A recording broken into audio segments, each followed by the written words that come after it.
Bedtime. I am almost 9 years old and my bedtime is 8:30 p.m. I think that is so unfair. I think I am old enough to stay up until at least 9 p.m. My parents say that I have to go to bed early because I have school the next day. I can't wait until I am grown up and can stay awake as long as I want. Even though I think I should be able to go to bed later, I do like our nighttime routine. At about 8:15 p.m., my mom sends us upstairs to put on our pajamas. When we come back downstairs, we read together. Sometimes Mom will read to us, and sometimes we will read to her. If Dad is not working, he will sometimes read too. Mostly it is Mom we read with, though. When we read, Mom helps us with words we cannot read. We have to try and sound the word out, but if we are really stuck, she will help us. If we come to a place in our reading where we do not understand the meaning of what was written, we stop reading and look at Mom. She will tell us what it means or help us figure it out on our own. After we are finished reading, we say goodnight to everyone in the house. First, we say goodnight to Mom and give her a hug and a kiss. Then we do the same for Dad, then our little sister, and then our dog. Afterwards, we go upstairs and brush our teeth. I have to do special stretching exercises for the muscles in my chest and legs, or I get pains when I run and play. I do my stretching before I get into bed. After my exercises, either my brother or I turn off the lights. We share a bedroom, so we take turns turning the light off. Before we get into bed, we say our prayers. After we get into our beds, my brother and I talk to each other for a long time. We tell each other about our day or about what we hope will happen in the future, about our friends and all sorts of other important things. After a while, we get so tired we just fall asleep in the middle of talking. Even though we go to bed at 8:30 p.m., we talk so long we don't go to sleep until about 10 o'clock p.m. I still do not know why I have to go to bed so early when I'm not even tired. Why do I like mathematics? Sometimes there is a problem in life that has no answer. Perhaps a child has trouble learning. Perhaps someone becomes ill. Perhaps there was love, but now there is conflict. These problems are hard to solve. There is no single answer. Many people have opinions on what is the best answer. But in mathematics, there is an answer, a single answer that is right. There is no doubt, there is no argument. This answer is right. If we ask, what is 5 plus 7? The answer is 12. If we ask, how do you raise a child? The answer would depend on the child and the parents. Sometimes there is more than one way to reach an answer. Imagine we want to find the area of a triangle. The triangle has a right angle. The two sides surrounding the right angle are 20 millimeters and 30 millimeters. The formula for the area of a triangle is 1/2 of base height. We could consider the 20 millimeter side as the base and 30 millimeters as the height.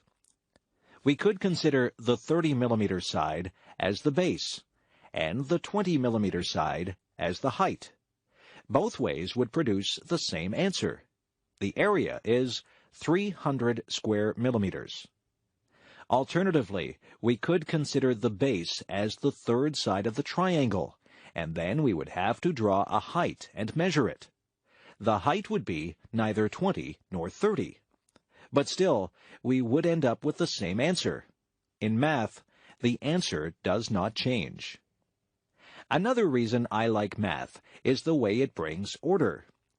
There can be a whole set of numbers or a whole set of measurements that mean nothing until mathematics organizes them into a pattern. An average number can be found. Graphs can be drawn. The spread of the numbers and probabilities of a certain number happening can be calculated. This is like having a whole lot of dirty dishes after supper. Applying math is like washing and sorting the dishes and putting them back into the cupboard. Math is a powerful tool. Math should be our friend, and we will find more ways to use it to better our lives. My sister's visit to Canada. My sister had never been to Canada, but came for a visit last April. I picked her up at the airport in Toronto and drove her through the traffic and multi-lane highways, past the grapevines and peach trees to Niagara Falls, where I live. She was very tired from the flight and soon slept. The first day, we walked to see the falls. The spray from the falls drifts high into the air and across the people standing to watch. There are people from all over the world watching the water and using their cameras. Because it was April, there was still ice beside the water, huge chunks of ice that looked like white rocks. In the river, there were floating pieces of ice moving downstream. The next day, we went to the town where the Niagara River joins Lake Ontario. The weather was warm. We walked a long way, and our feet were hot, so we went down to the edge of the water to put our feet in. One toe in was enough. The water was so cold it made our feet ache. A piece of ice drifted beside our feet. I put one foot in for a second, then out, as the pain of the cold went right through me. My sister could not understand how it could be so warm, but there was still ice. Another day, we went to see my daughter. She is living on a farm, an hour's drive away. We walked through her trees. The buds were starting to turn into leaves. We stopped and looked at the spring wildflowers. We climbed across a creek by walking over a fallen tree. We saw the footprints of raccoons by the water. There was fresh air and sunshine and blue sky. On the way home, we stopped for hamburgers and fries at a drive-through restaurant. She had never been to a drive-through restaurant before. Then we went to a donut shop. There are no donut shops where she lives. There was a choice of 20 different types of donuts, some round, some with holes, some with frosting, some with jam inside. Each was different. The days passed quickly, and soon it was time to take her back to the airport. Some of the trees now had leaves. Some of the tulips were now blooming. It was hard to say goodbye to my sister. I hope we can visit again soon. A summer Sunday. Today the sun was warm. The sky was blue with a few white clouds. It was a good day to pick strawberries. It was a good day to go to the beach. I drove to a pick-your-own farm where people can pick their own fruit and buy it. There the fruit is very fresh and delicious. The owner of the farm gave everyone a row to pick their strawberries. Everyone was wearing sun hats. I knelt down on the straw between the rows and picked the big, juicy red berries. I tasted one. It was warm from the sun. When I bit into it, the juice was sweet and strong. When 3 big pails were full, I went to pay for them and picked up some recipes for some strawberry desserts. I packed 2 of the pails in a cooler with some ice, and the other one we would eat at the beach. I met my daughter at the beach. She had a soft pink blanket on the sand. This beach is beside a lake, and across the lake, about 50 kilometers away, the large city can sometimes be seen. Today, the wind blew cooler air across the lake over the people on the beach. There were children playing in the water. One man helped his son dig holes in the sand, and the water ran into the holes. One lady held her children's hands and walked down into the water.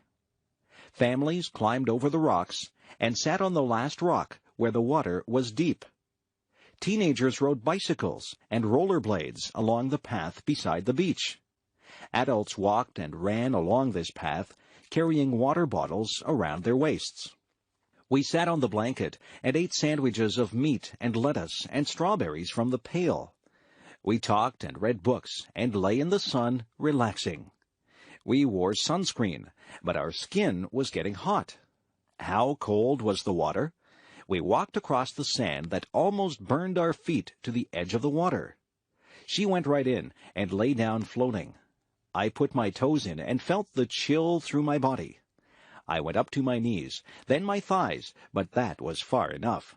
My whole body was cooled down. I headed back to the blanket to lay in the sun again. Soon it was time to go home.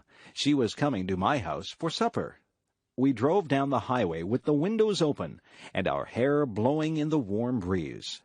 We cut the strawberries up and made a strawberry dessert with cake and ice cream. We sat outside in the backyard under the maple trees with the birds singing around us and ate our supper. It was a perfect ending to a relaxing summer day. My parents. My parents live in England, and I live in Canada. I don't see them often. They used to come and visit on a plane, and we would pick them up at Toronto Airport. But now they are older and say the flight is too long for them. I went to visit them last year with my son, their grandson. They live by the ocean, and we could hear the sound of the waves through the bedroom window and see the blue water of the English Channel. There is an island with a castle on top in the bay. We walked many times on the beach and picked up pebbles and feathers. We visited the island and walked up the steep hill to the castle. My mother likes to cook. She makes delicious cakes and pies. We went for a hike and picked wild blackberries. She made them into a pie that smelled so good coming out of the oven and tasted so good on our plates. She has many cookbooks with recipes from all over the world and likes to try new things. She can make pastry very easily and rolls it with a rolling pin quickly. When I tried to make pastry, it sticks to the rolling pin. It has holes at the bottom of the pie, and it tastes like a rock. Her pastry is crisp and tender. My father likes to garden. He grows lettuce, carrots, potatoes, tomatoes, cucumbers, and many flowers. When my mother was very ill last year, she had to stay in bed. He planted roses outside her bedroom window, so she could open the curtains and see them. Their house has a small room with windows all around, and they plant seeds there in winter in small pots. The warmth from the sun makes the seeds grow, and in spring they are a good size to be planted outside. In the house beside them and in the house in front of them, there are older ladies whose husbands have died. These ladies do not drive, so my father takes my mother and the two ladies to the town for shopping every week. He helps one find her groceries, because she cannot see well. He helps her take tapes of books from the library, so she can listen to books instead of reading them because of her eyes. He helps them cut their grass and fix anything that is broken in the house. I am very proud of my parents. They are over 80 years old and often hurt when they move around, but still they help other people and they help each other. They have been married for over 50 years, but still my father loves my mother enough to plant roses for her to cheer her up when she was ill. The planets of our solar system. The planet on which we live is called the Earth. Our planet is constantly moving around the sun, and each year the Earth travels all the way around the sun. But there are many other planets that also travel around the sun. Together with the sun, the planets, and various other bodies, the Earth is part of our solar system. The planet that is closest to the sun is Mercury. Mercury is extremely hot, and it is much smaller than the Earth. The second planet from the sun is Venus. Venus is about the same size as the Earth. Venus is also very hot. The Earth is the third planet from the sun. The Earth is unusual among the planets because it has such a large moon. The Earth is bigger than the moon, but the moon is still quite large. It takes about 1 month for the moon to travel around the Earth. The fourth planet from the sun is Mars. Mars is known for its red color. Mars is smaller and colder than the Earth. Mars has 2 very small moons. After the planet Mars, there are many small bodies called the asteroids. These rocky objects are much smaller than the planets. The first 4 planets are all made of rock and metal. The remaining planets, however, are mostly made of frozen gases. The fifth planet is called Jupiter. Jupiter is the largest planet. It has many moons that travel around it, and it also has a large red spot. The sixth planet is called Saturn. Saturn is the second largest planet, and it is famous for the wide rings that surround it. These rings are made up of many smaller objects that are found in the same area. The seventh planet is called Uranus. The eighth planet is called Neptune. These planets are also gas giants, but they are smaller than Jupiter and Saturn. Both Uranus and Neptune are so far from the Sun that scientists only discovered these planets during the past few hundred years using telescopes. The other planets had all been visible to curious people for many thousands of years. The ninth planet is called Pluto. Pluto is very small, and it is much more rocky than the gas giants. Some scientists believe that Pluto is not really a planet at all. They suggest that Pluto is the largest of many asteroids that are found at the edge of the solar system. The solar system is a vast place. So far, people have not traveled beyond the moon, but perhaps someday human astronauts will visit the other planets of our solar system. Learning to drive. Each year, many young people learn to drive a car. For many people, learning to drive is important because the car is an important method of transportation in many places. Before learning to drive a car, it is important to understand the rules of the road. A beginning driver should already understand the many signs that are found along the roads. Also, the student driver should know the many rules about changing lanes, turning, stopping, and many other aspects of driving. In addition, the driver should be familiar with the way the car is operated. It is important to know how to use the lights, signals, brakes, accelerator, and steering wheel. When a person starts learning to drive, it may take some time to become skillful. It takes some practice to become an expert in driving a car. One must become familiar with steering, speeding up, and slowing down. At first, it is good to practice driving in a large open space, such as an empty parking lot. Here, one can practice without being a danger to anyone. When a person gains some skill in driving, it is then safe enough to practice driving on a road. Of course, a student driver must still be very careful. He or she should always have an expert driver in the car with him or her. Many beginning drivers take driving lessons from professional instructors who can teach safe driving techniques. Eventually, the young driver is ready for a driving test, which is needed to obtain a regular driver's license. This test is supervised by a government official. In the driving test, the driver must show that he or she can control the car with great skill by being able to make turns and to park the car in small spaces. But he or she must also show respect for the rules of the road by driving at a proper speed and obeying all traffic signs and signals. Of course, even when one has obtained a driver's license, it is always important to drive carefully and responsibly. Snow. Snow is the white substance that falls to the ground during cold weather conditions. Each tiny piece of snow, called a snowflake, is a very small amount of water that has frozen into an unusual shape. During the winter months, huge numbers of snowflakes fall to the ground, covering the land in a white blanket of snow.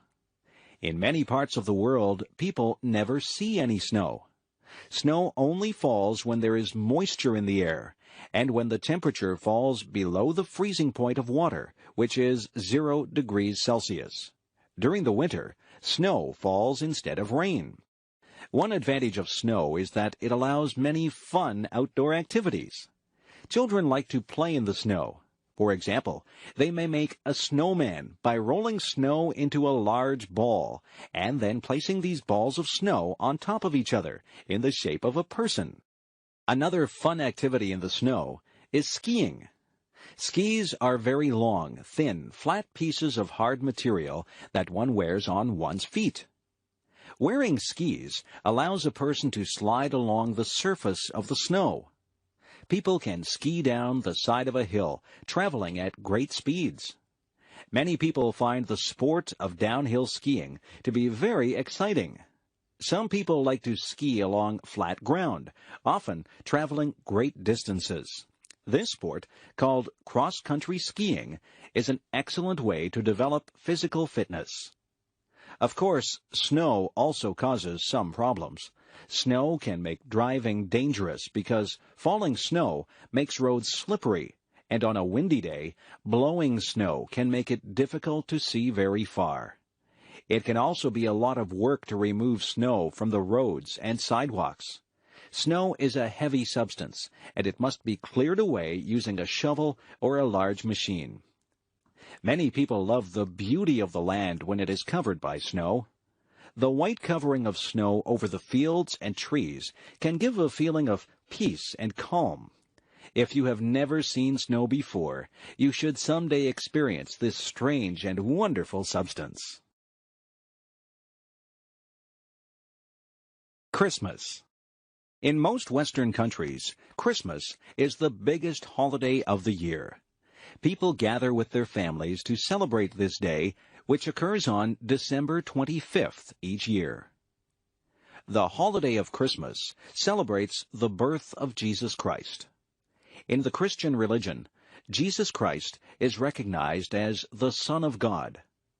During the Christmas season, many people celebrate the events of the birth of Jesus Christ. For example, they recall the 3 wise men who visited Jesus Christ shortly after his birth. Also, they recall that Jesus Christ was born in a manger, a place where horses are kept, because his parents could not find a place to stay. In Western countries, Christmas is also celebrated by many people who are not religious. People view Christmas as a time for being together with one's relatives.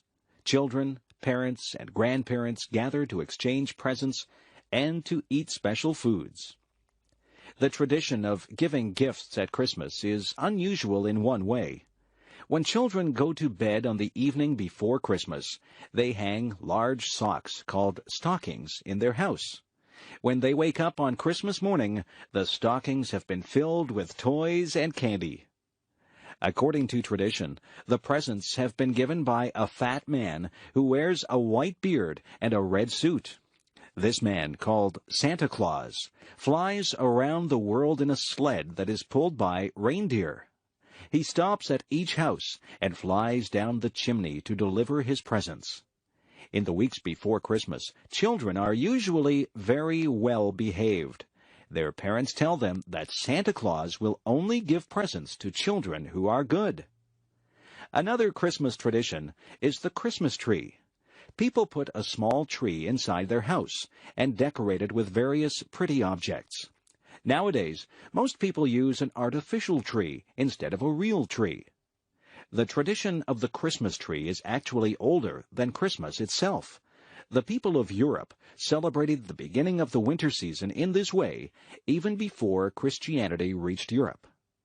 Christmas is certainly one of the most important and most enjoyed holidays in Western countries. Thanksgiving. An important holiday in North America is held during the fall or autumn season of the year. This holiday is called Thanksgiving. At this time of year, people join with their relatives to reflect upon their good fortune. Thanksgiving is a holiday that has a long history in North America. It was first celebrated when English settlers arrived in the eastern part of what is now the United States during the 17th century. When they survived the first hard year, they celebrated and gave thanks to God. They invited some of the native people to their Thanksgiving celebration because the native people had helped them to survive during the hard winter. The tradition of celebrating Thanksgiving continued and spread throughout North America. Each fall, during the time of the autumn harvest, people celebrated Thanksgiving. They gave thanks for the food of the harvest and for all the good things in their lives. Today, the tradition of Thanksgiving celebration continues. Families gather to eat a large bird called a turkey. They also eat pumpkin pie. This is a sweet dessert that is made from a large orange vegetable that grows on the ground. In the United States, Thanksgiving is celebrated on the fourth Thursday of November. But the following day, Friday, is also a holiday, and then comes the weekend. In Canada, Thanksgiving is celebrated on the second Monday of October. The reason for the earlier celebration in Canada is that the weather is colder than in the United States. This means that the harvest happens earlier in Canada, so Thanksgiving is held at an earlier date. But in both countries, Thanksgiving is a very pleasant time of year. Halloween. The holiday called Halloween is celebrated on October 31st of each year. Halloween is not an official holiday. Everyone goes to work or to school on Halloween, just as on any other day. But Halloween is still one of the holidays that children like the most. Why do children like Halloween so much? There are two reasons: costumes and candy. On the evening of October 31st, children dress up in strange and unusual costumes. They wear costumes that may look like a witch, a monster, or many other weird things. Putting on these scary costumes is a lot of fun for children. After the children put on their costumes, they walk from house to house during the evening. The children carry large bags with them. At each house, they stop and knock at the door. When an adult opens the door, the children shout, "Trick or treat!" The adult who opens the door pretends to be frightened and then puts pieces of candy into each child's open bag. At the end of the evening, the children have visited many houses and have collected much candy. During the next several days, they can feast upon the sweet candies that they have received.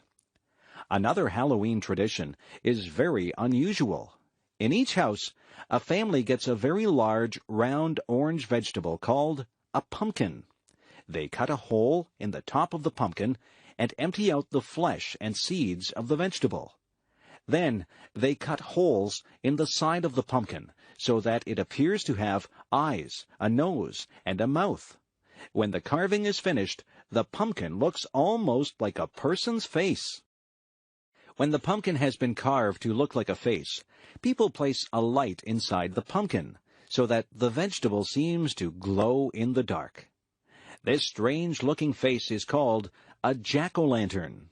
On Halloween evening, one can see many of these jack-o'-lanterns, some of which are very beautifully carved. Halloween is truly a fun and interesting holiday, especially for children. Easter. Traditionally, Easter has been one of the most important holidays of the Christian religion. For Christians, the Easter holiday celebrates the death of Jesus Christ, who died for the benefit of all people. The exact date when Easter is celebrated is different each year, but it is always held in early spring, during March or April. There are two very important days that make up the Easter holiday, which occurs during the spring season. The first of these days is called Good Friday. Christians recognize Good Friday as the day when Jesus suffered and died on behalf of humanity. The second of these days is called Easter Sunday. Easter Sunday occurs 2 days after Good Friday. Christians celebrate Easter Sunday as the day when Jesus rose from the dead and went to heaven. For Christians, Easter is the most solemn holiday of the year. Many people attend church services on Good Friday and on Easter Sunday. Easter is also a time for celebration. Some Easter traditions come from old springtime festivals that existed even before Christianity. One of the traditions associated with Easter is the painting of Easter eggs. People take chickens' eggs, make them hollow, and then paint them with beautiful colors. Some people paint very beautiful and complex designs on the Easter eggs. Another Easter tradition is the Easter Bunny.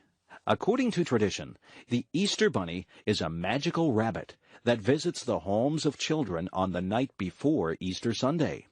The Easter Bunny hides chocolate candies shaped like eggs throughout the child's house.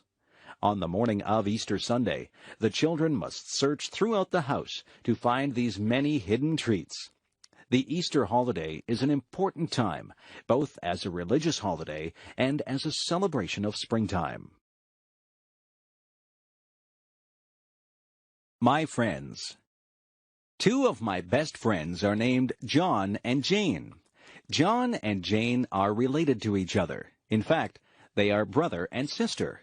Not only are they brother and sister, but they are also twins. Their mother gave birth to them only a few minutes apart. I first met John and Jane when we were only 5 years old. We went to kindergarten classes at the same school. Because the house where John and Jane lived was close to my family's house, I often walked to school with John and Jane. When we weren't at school, John and Jane and I often played together. Sometimes we would play sports and games. Sometimes we would play in the forest, looking for birds and animals. On rainy days, we would stay inside and play with toys and dolls. On warm summer days, we would go swimming in the lake that was near the place where we lived. I often visited John and Jane at their house. On many occasions, I had lunch at their place. John and Jane's parents were very nice to me. Of course, John and Jane often visited my house, too. My parents enjoyed it when John and Jane came over for lunch. When I became older, I remained friends with John and Jane. Sometimes we would study or do our school homework together. Sometimes we worked at the same part-time jobs to make extra money. We often helped each other in various ways. Sometimes I did a favor to help John or Jane, and sometimes they did favors to help me. Eventually, when we grew up, I moved to a different town. Both John and Jane also moved to different places. But I am still good friends with John and Jane. 2 years ago, I went to Jane's wedding, and last year, I went to John's wedding. I think I will probably always be friends with John and Jane. Having friends is very nice. I am very lucky to have had good friends such as John and Jane. Hobbies. Hobbies are activities that people do in their spare time for the sake of enjoyment. A hobby usually involves work of some kind, but the work is fun for the person who does it. Some people enjoy their hobbies very much and like to spend much time on those hobbies. There are many different hobbies that people enjoy. One of the most popular hobbies is gardening. Many people enjoy growing beautiful flowers or tasty vegetables in a garden near their house or apartment. People who have a garden enjoy seeing the results of their work when flowers show their bright, beautiful colors. But gardeners also enjoy the tasks of gardening itself.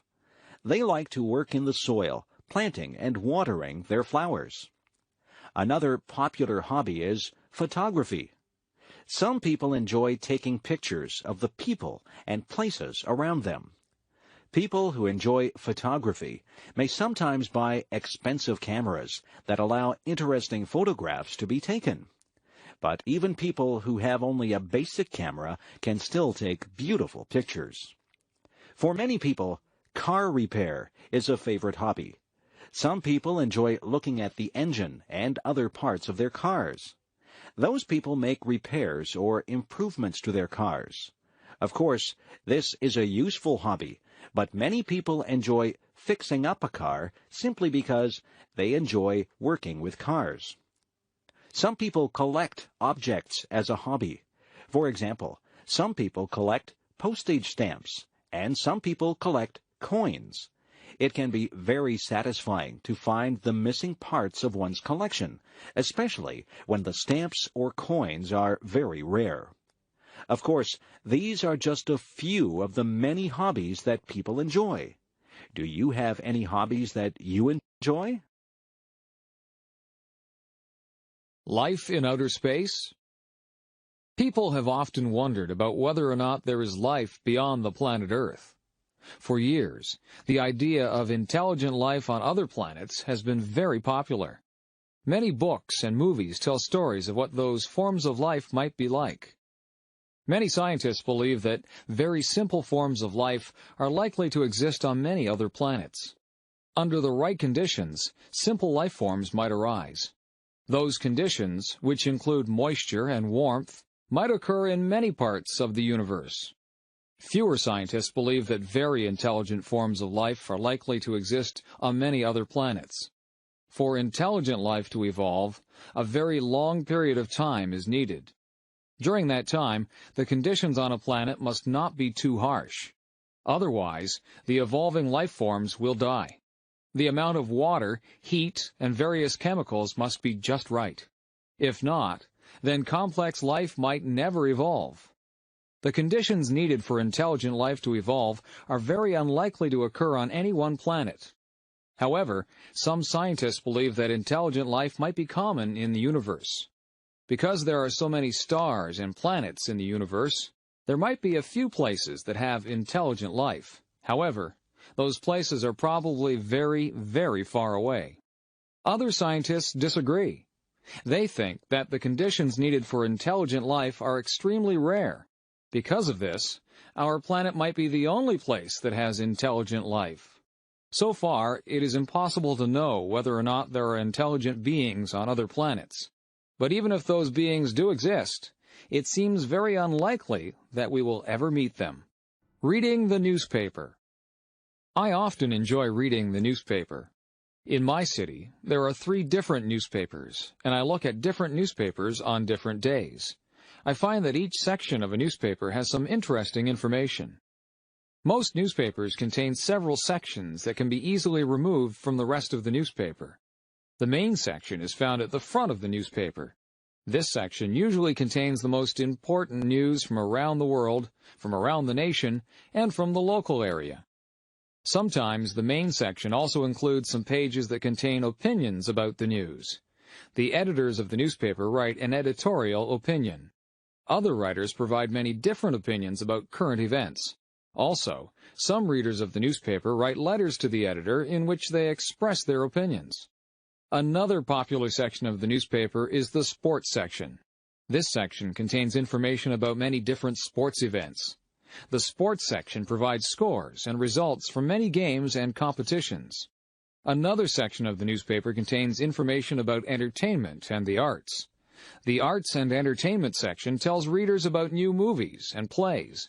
It also describes new books, music concerts, and art exhibits. Most newspapers also have a business section. This section provides information about new business deals and about the stock market. Many people read the business section of the newspaper to gain information and advice about investing their money.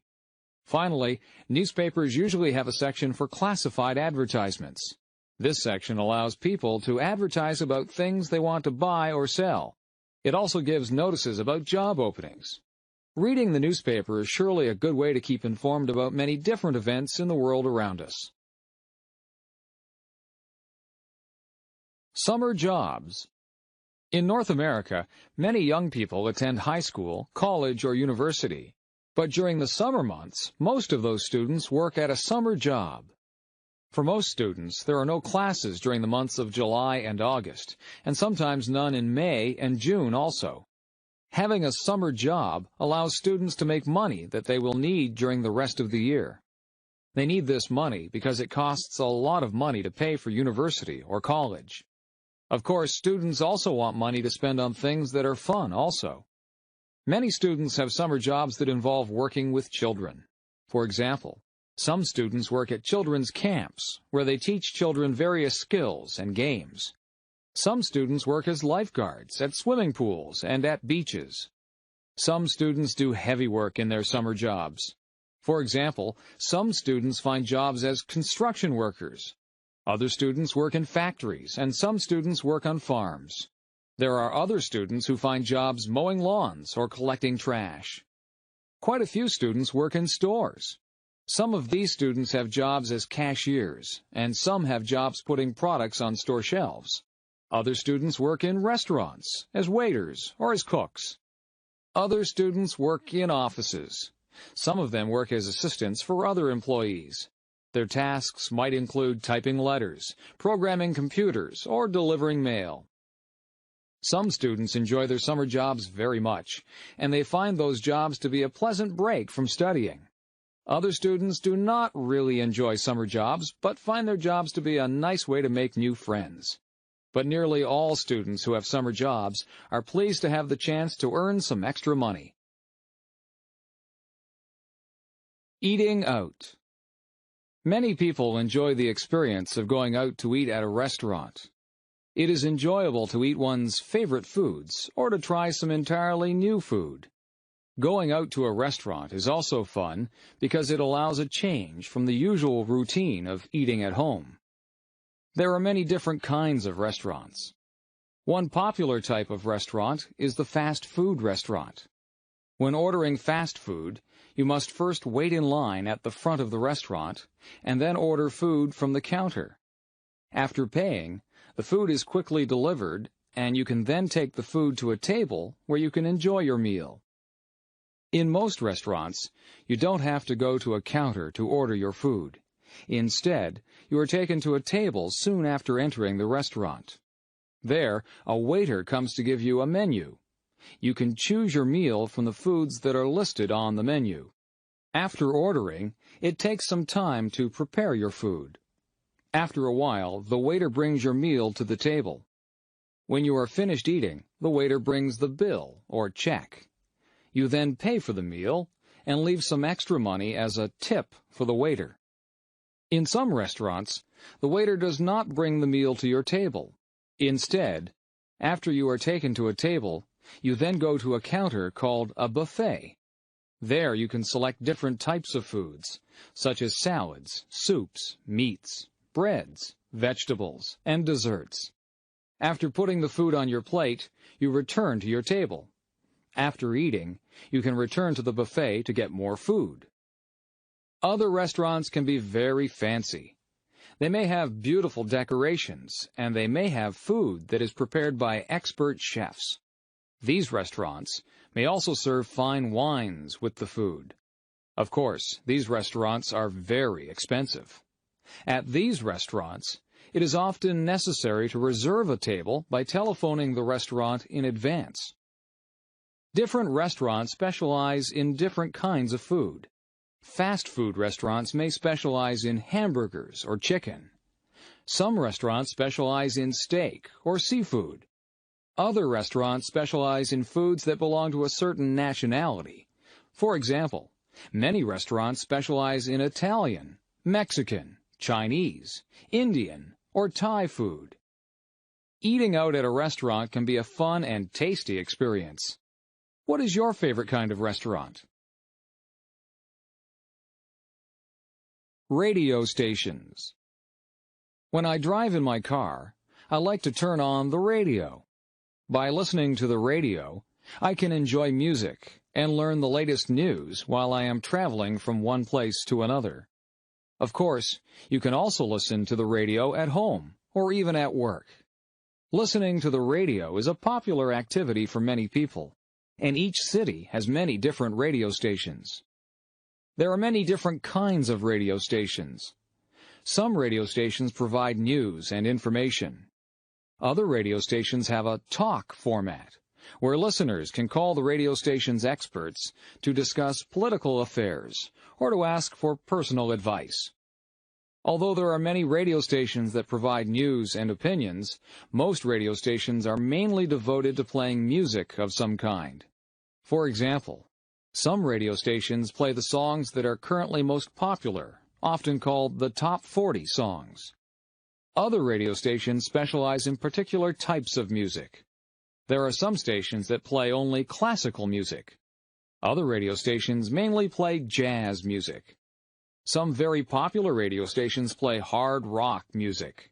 Others specialize in country music. Some people prefer radio stations that play rhythm and blues music. Still other people enjoy radio stations that specialize in soft, easy listening music.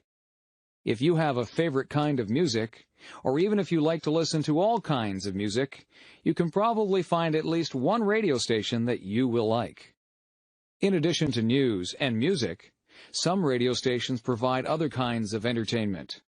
Sometimes, a story from a book will be told over the radio. Occasionally, the words of a theatrical play may be heard on the radio. Even in the age of television and computers, the radio has remained an important source of entertainment and information. People will surely listen to the radio for a long time to come. Being a good citizen. Every society has laws that regulate the way people behave. A good citizen should obey laws. However, there is more to being a good citizen than merely obeying laws. There are many other things that people can do to make their society a pleasant one for every person. One way to be a good citizen is to be polite in everyday activities. For example, when passing through a door, a considerate person will hold the door open for a person who is close behind. Holding doors open is especially important when someone is carrying a heavy load. Being a good citizen is very important when traveling on the roads and streets. Pedestrians, bicyclists, and car drivers should all follow the rules of the road. Bicyclists should yield to pedestrians, and car drivers should yield to both bicyclists and pedestrians. Drivers should also allow other drivers to merge into their lanes.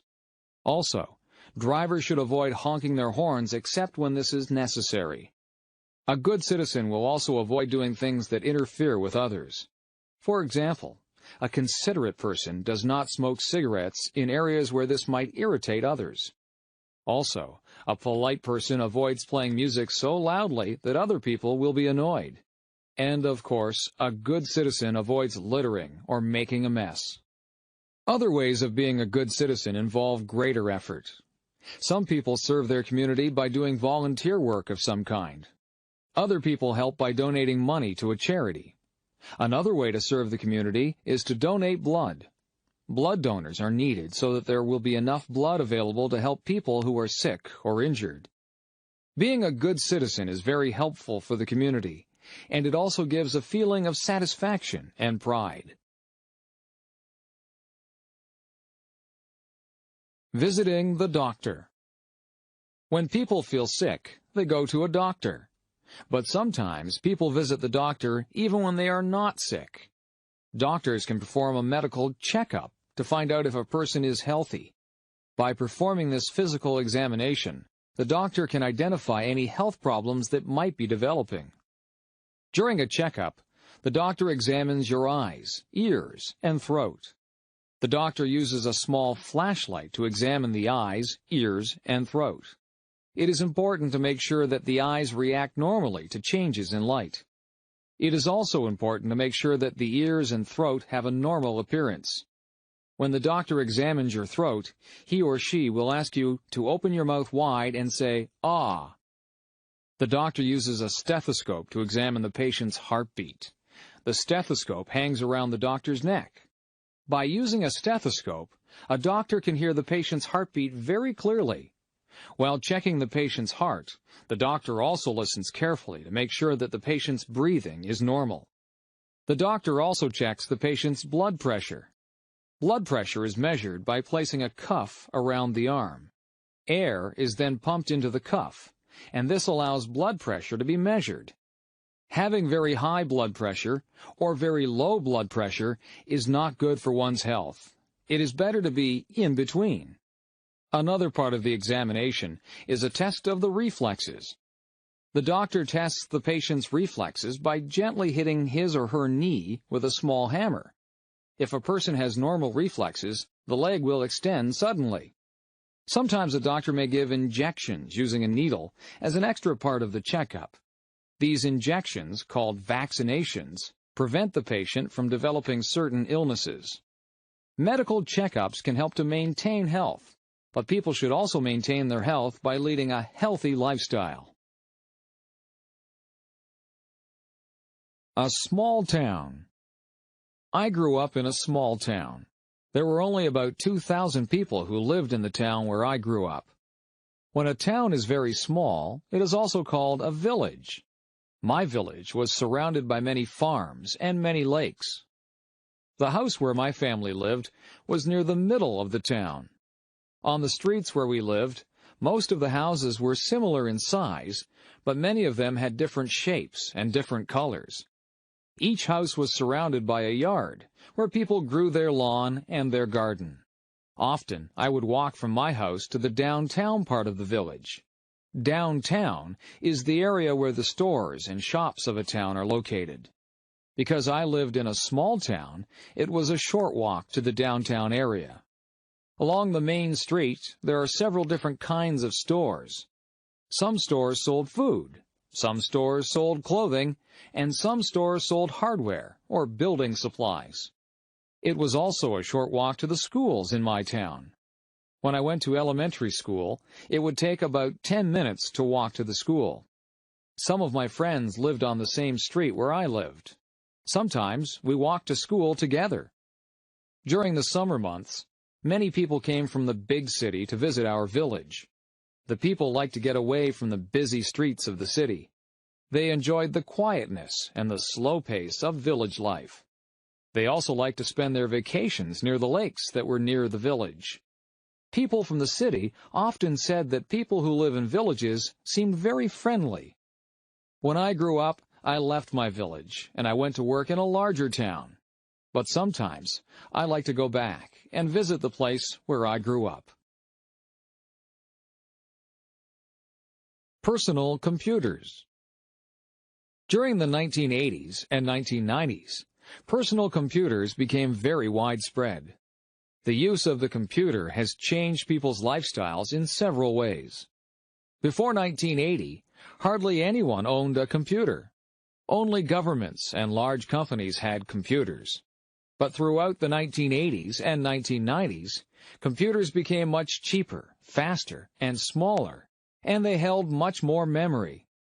More and more people were able to afford to buy a computer. By the year 2000, computers had become very common.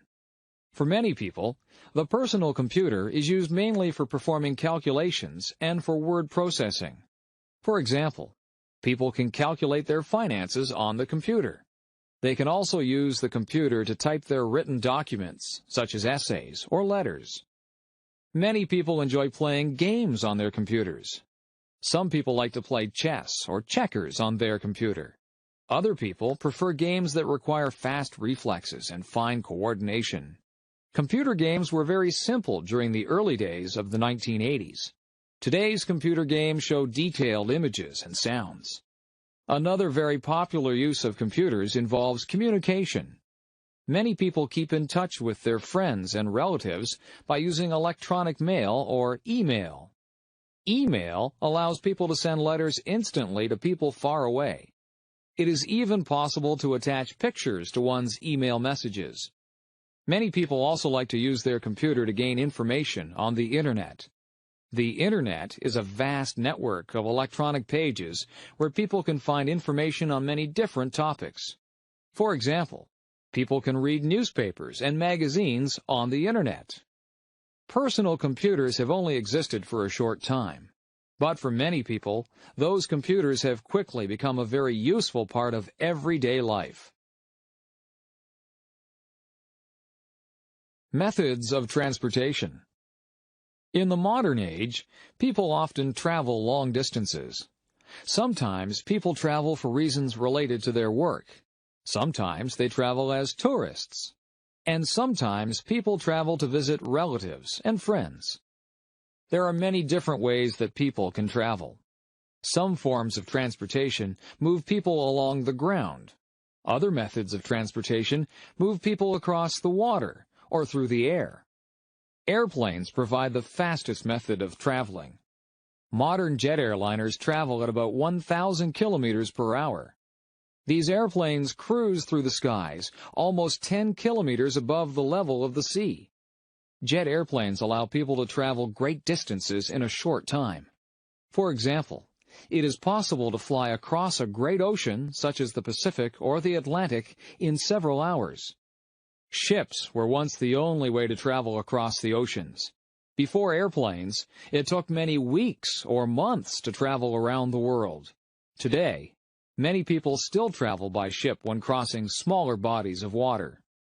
Some ships, called ferries, allow people to bring their cars with them onto the ship. Some people also like to travel by ship as part of a holiday. These holiday ships, called cruise ships, stop in several interesting ports along the voyage. Trains are very popular in many places. In some places, such as Japan and France, trains travel at high speeds of about 300 kilometers per hour. These trains move people throughout the country very quickly and efficiently. Trains are also used to move people over short distances, such as the trip from one's home to one's workplace. Buses and cars are also widely used for transportation. Some people travel by bus or car for only short trips, but sometimes buses and cars are used for very long journeys. In North America, many people have driven across Canada or the United States in their cars. The wide, smooth roads allow cars and buses to travel quickly from one place to another. There are many different methods of transportation. Which one do you think is the best? A life experience.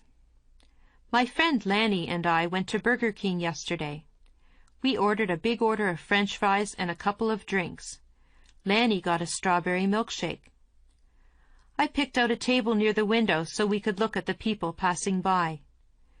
As we were sitting there, we heard our favorite song, Butterfly, by the band Crazy Town, come on the radio. We looked at each other with big grins on our faces and started singing and dancing. It was great fun. Many people began staring at us, wondering why we were so happy. We didn't care. We just kept on moving and enjoying ourselves. The song ended and we were almost finished our food. We sat and talked about what was happening in our lives. She had just bought 4 new t-shirts for the summer. The new sandals she had gotten for her birthday had given her really bad blisters on the sides of her feet. When she wore other shoes, she had to wear band-aids on the blisters. I told her that I had bought 4 new CDs. I love music. As we finished our conversation, we finished off our drinks. I like going out with Lanny and talking. Lanny is my best friend, and I can talk to her about anything. I am glad I have her to share my life with, even if it is as simple as going to Burger King and eating French fries. Lanny and I are planning to travel together, so we are trying to save our money. Our French fries and drink only came to about $6, so we didn't feel too bad about spending our money. I wonder, though, if McDonald's would have been cheaper. Airplane ride. Tasha signed a piece of paper which gave her a chance to win a free airplane ride. She put her name, address, and telephone number on that piece of paper. A few days later she got a telephone call. It was the man that was holding the ticket draw. Tasha didn't think she would win, but the man on the telephone said she did. She listened as the man told her where she would have to go to get her free airplane ride. She had to go near the town of Grimsby. She was allowed to pick a friend to go with her on the airplane ride. Tasha was so happy. She asked her twin sister Tanya to go with her. Tanya was very excited. Neither of them had been on an airplane before. When they got to the airplane center, Tasha and Tanya were nervous. They knew the airplane was small, so that meant only the pilot and them were going to be in the plane. Their mom took a picture of them beside the plane before they left. Tasha and Tanya hopped into the plane. They put their seatbelts on and got ready for takeoff. Tasha got to sit in the very front, right beside the pilot. Tanya sat behind Tasha. The girls laughed nervously as the plane started rolling down the runway. They went faster and faster, trees passing by quickly. There was a powerful surge making everyone's head jerk back. the plane started lifting off the ground. Up, up, and away! They were up off the ground and flying high in the sky. It seemed as though they could get anywhere within a matter of seconds. They flew from Grimsby to Beamsville, where they saw their high school, then on to St. Catharines, and then Niagara Falls. They even flew over top of their house. They took pictures of their house. They could see their pond from way up there, too. The pilot asked Tasha if she wanted to fly the plane. Sure, Tasha said. So Tasha took the steering handle and began to fly the plane. She didn't really know how to fly it, so when she pulled the handle down, the plane shot upward. Both of the girls squealed. Tasha leveled the plane and flew smoothly from then on. Soon it was time to go back to Grimsby. The pilot took over again. We braced ourselves as the landing strip got nearer. The landing went smoothly with Tasha and Tanya beaming as they looked out at the ground. They hopped off of the plane, thanked the pilot, and ran to tell their mum about their wonderful experience. A rainy day. The clouds were very gray. There was a loud boom that came from the sky. A bolt of lightning struck down a tree. All of a sudden, buckets of rain came pouring down. Jane and Bill were walking in a park when the rain started. Jane wanted to take pictures of the flowers, but the rain got her camera wet. She had to put it away so that it wouldn't get ruined. Jane was going to hide under a big tree to stay dry, but Bill told her that was not a safe idea. He said that she could get hurt if the lightning hit the tree. The tree could break and fall on her, or the lightning could even hit her. The air was very chilly. Jane and Bill put on their sweaters and raincoats to keep warm. Jane took her umbrella out and put it up. They both walked under it to stay dry. The ground was really wet and muddy. Bill and Jane were very glad that they remembered to wear their boots. They ran through the puddles, getting mud and water all over the back of their pants. As they were running and having fun, they saw some ducks. There were 5 of them splashing around in a pond. The ducks were not afraid of water. They swim in the water all the time. Jane and Bill saw some big bullfrogs near the pond. The frogs jumped into the pond when they heard Jane and Bill coming. After a little while, Jane and Bill decided to go home. They got into some dry clothes. Jane started to sneeze. She had gotten a little bit too wet. Bill noticed that the rain had stopped.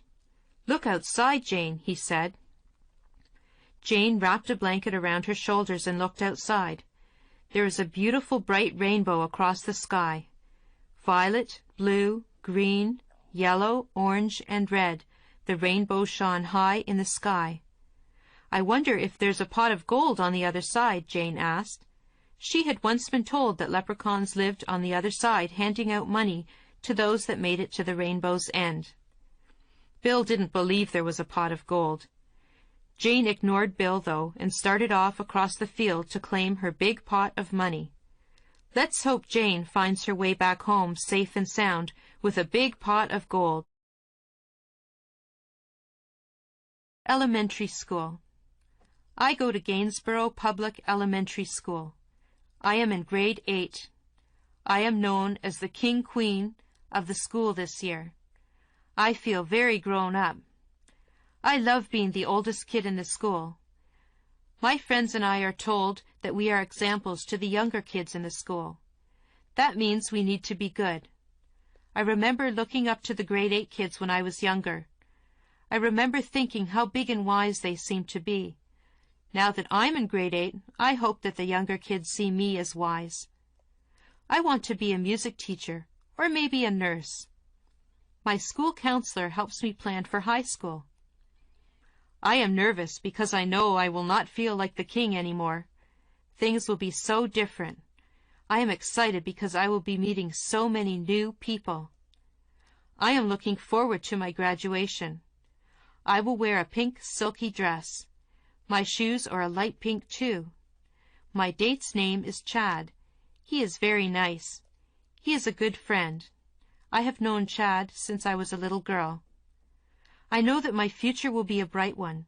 I will miss all of my friends, but I know we will see each other again someday. The middle child.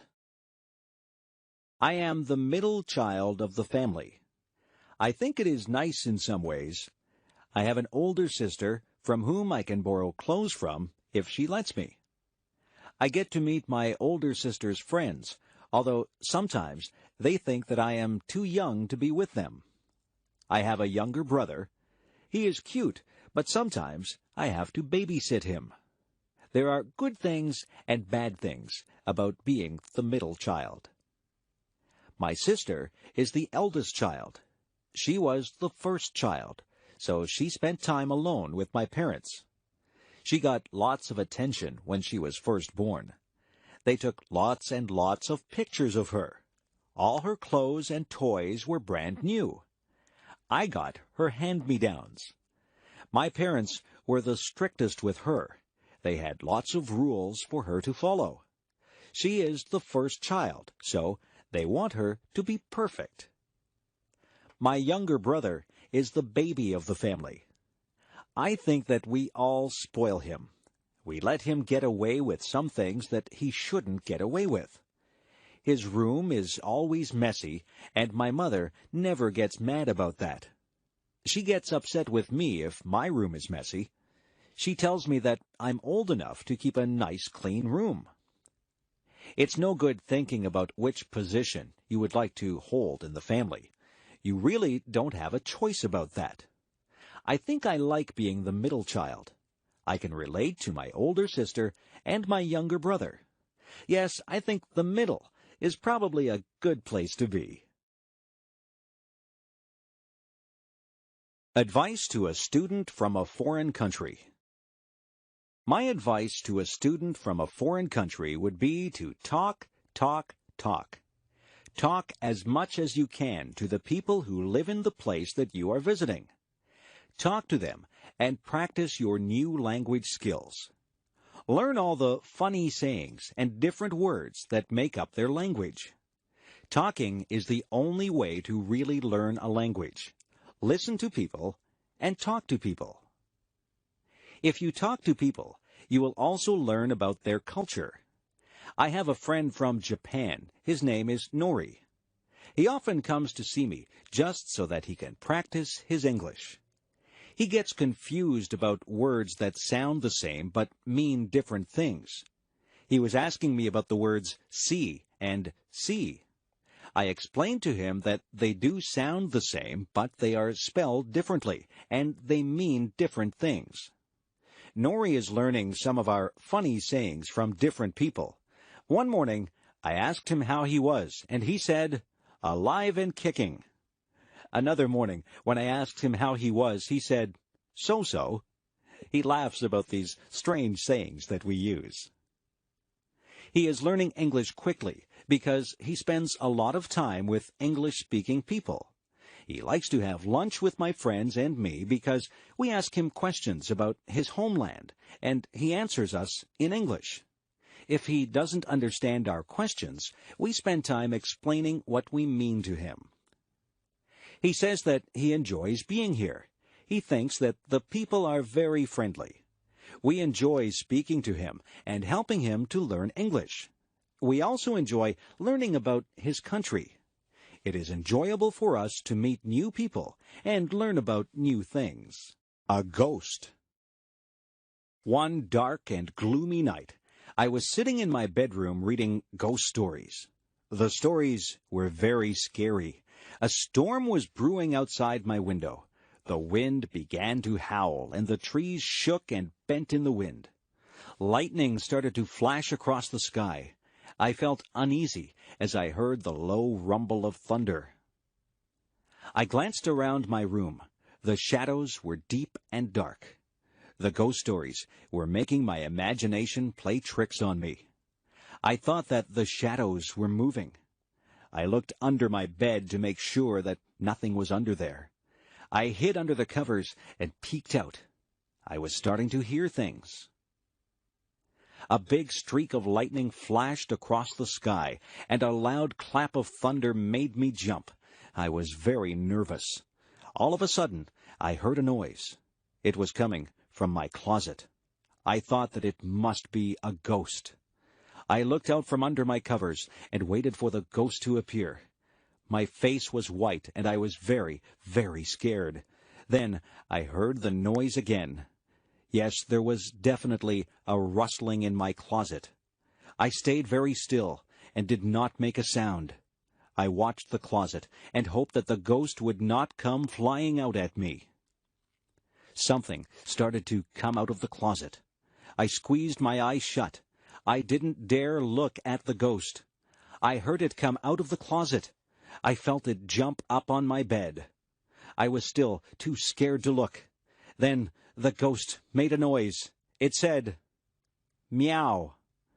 I opened my eyes and saw my kitten standing there. It was my kitten that had made the rustling noises in the closet. I laughed and felt very foolish. I have decided not to read ghost stories on dark, stormy nights. I think my imagination plays tricks on me when I read ghost stories on nights like that.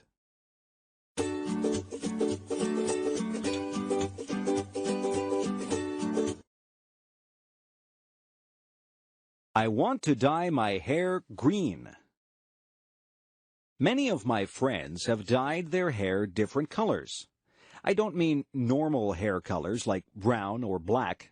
My friends have dyed their hair orange, purple, and blue. I told my mother that I would like to dye my hair green. I explained to my mother that I would only use food coloring. The green would not last forever. My mother said that dyeing your hair was a silly fad. She said that I would not look good with green hair. I said that if I couldn't dye my hair green, maybe I could get a nose ring. My mother said no. I said that maybe a tattoo on my arm would be nice. My mother said, no way. My mother said that she did some crazy things when she was a young girl. She said that she used to iron her hair to make it straight. That sounds quite boring to me. My friend Joan came over. Her hair is dyed bright pink. My father said, nice hair, Joan. I don't think that he really meant it. My mother says that when I am an adult, I can dye my hair whatever crazy color I like, but for now, she would like me to leave my hair its natural color. I tried to tell her that all my friends were doing it. My mother asked, if all your friends were jumping off a cliff, would you do it too? I said, no. I think I'll have to wait to have green hair, but maybe by the time I'm old enough to dye my hair green, I won't want it that color. My mother says that fads change all the time.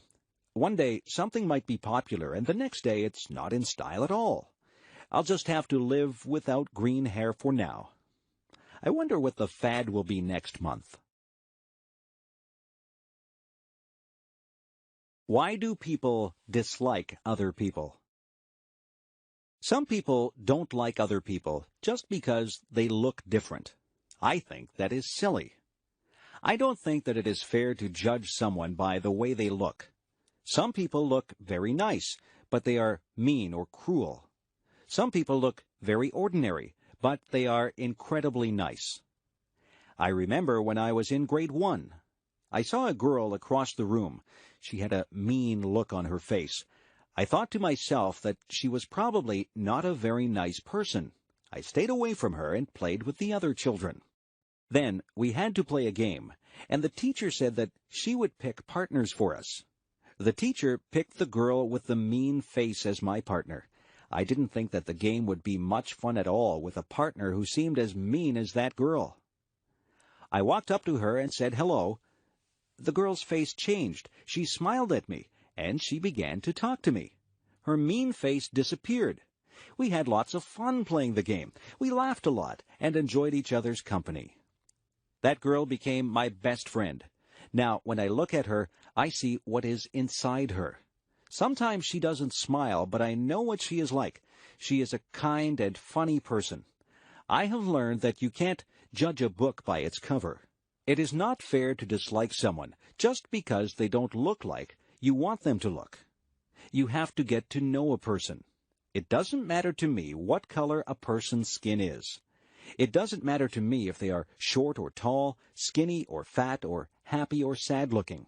I judge people by how they treat me, and I try to treat people like I would want to be treated. The birthday gift. It is going to be my father's birthday. What can I give him? I don't have much money. I have looked all through the stores, and I have not found anything that I think he would like or that I can afford. I have thought very hard about what to buy for him. I thought that he might like some candy, but my father really doesn't eat many sweets. I thought that he might like a new shirt, but he has lots of clothes. I can't afford a new car or computer for him. I was watching him on the weekend. He cut the grass, washed the car, took out the garbage, weeded the garden, and watered the plants. I got an idea. I went to my room and took out some paper. I cut out pieces of paper, and I wrote on them. I wrote on one piece of paper that I would wash the car every weekend for the summer. I wrote on another piece that I would take out the garbage every week for the summer. I also wrote that I would cut the grass, weed the garden, and water the plants every week for the summer. I made a birthday card for my dad, and I put the pieces of paper inside it. I went downstairs and gave my gift to my dad. My dad thought that the gift was very thoughtful. He said that it was a gift from the heart. I did all those things for my dad all summer. He said that he had a lot of free time because I helped him so much. My dad and I are good friends. I don't mind doing things for him because I know that he is always there to help me out. A good gift doesn't have to be something that costs a lot. My dad says that the best gifts are the ones that show how much you care for the other person. I'm glad my dad liked his gift. New Year's Day. On New Year's Day, people start a new year. Many people make resolutions. They resolve to be better people. Some people decide that they will lose weight so that they can be healthier. Some people decide to give up smoking. They also want to be healthier. There are all kinds of resolutions that people make. Some people try not to lose their tempers. Some people say that they will work harder. There are people who try to give up bad habits. Every year, my brother says that he will stop biting his nails. He stops biting his nails in January, but by February, he always starts again. That is the thing about New Year's resolutions. People seldom keep them. Everybody starts out with good intentions, but it is very hard to stick with them. I don't make New Year's resolutions. I find that I just break them. I just work day by day to break my bad habits. I know that I eat too many sweets. Every day I just try to resist them. I think that every day is a new day, regardless of whether it is New Year's Day or not. Bad habits are hard to break. The best thing is never to start any bad habits. I don't know if my brother will ever stop biting his nails, but I know that each January he intends to stop. Maybe one of these New Year's days he'll get over that habit. If I could fly. I sometimes imagine what it would be like if I could fly like a bird. Just imagine what it would be like to soar into the sky, flying high above the trees. You could stand on high rooftops and never be afraid of falling. You would see so many things as you flew over rooftops and forests. You would feel incredibly free as you traveled from place to place, not bothered by road signs or traffic jams. If I could fly like a bird, I would start from my backyard and travel through town. I would look down on the houses and factories. When I got tired, I would land in a field and take a nap. I would travel above rivers and follow them as they wound along and emptied into lakes and oceans. I would fly above parks, and I would call out to the children as I flew high above them. I would dip and dive as I flew. I would soar up high and dive down low so that I could almost touch the treetops. Have you ever flown? I know that you can't fly like a bird, but you might have taken an airplane ride. When you're in an airplane, you pass through clouds. It is exciting to take an airplane ride. I love taking airplane flights. I like to look down at the earth.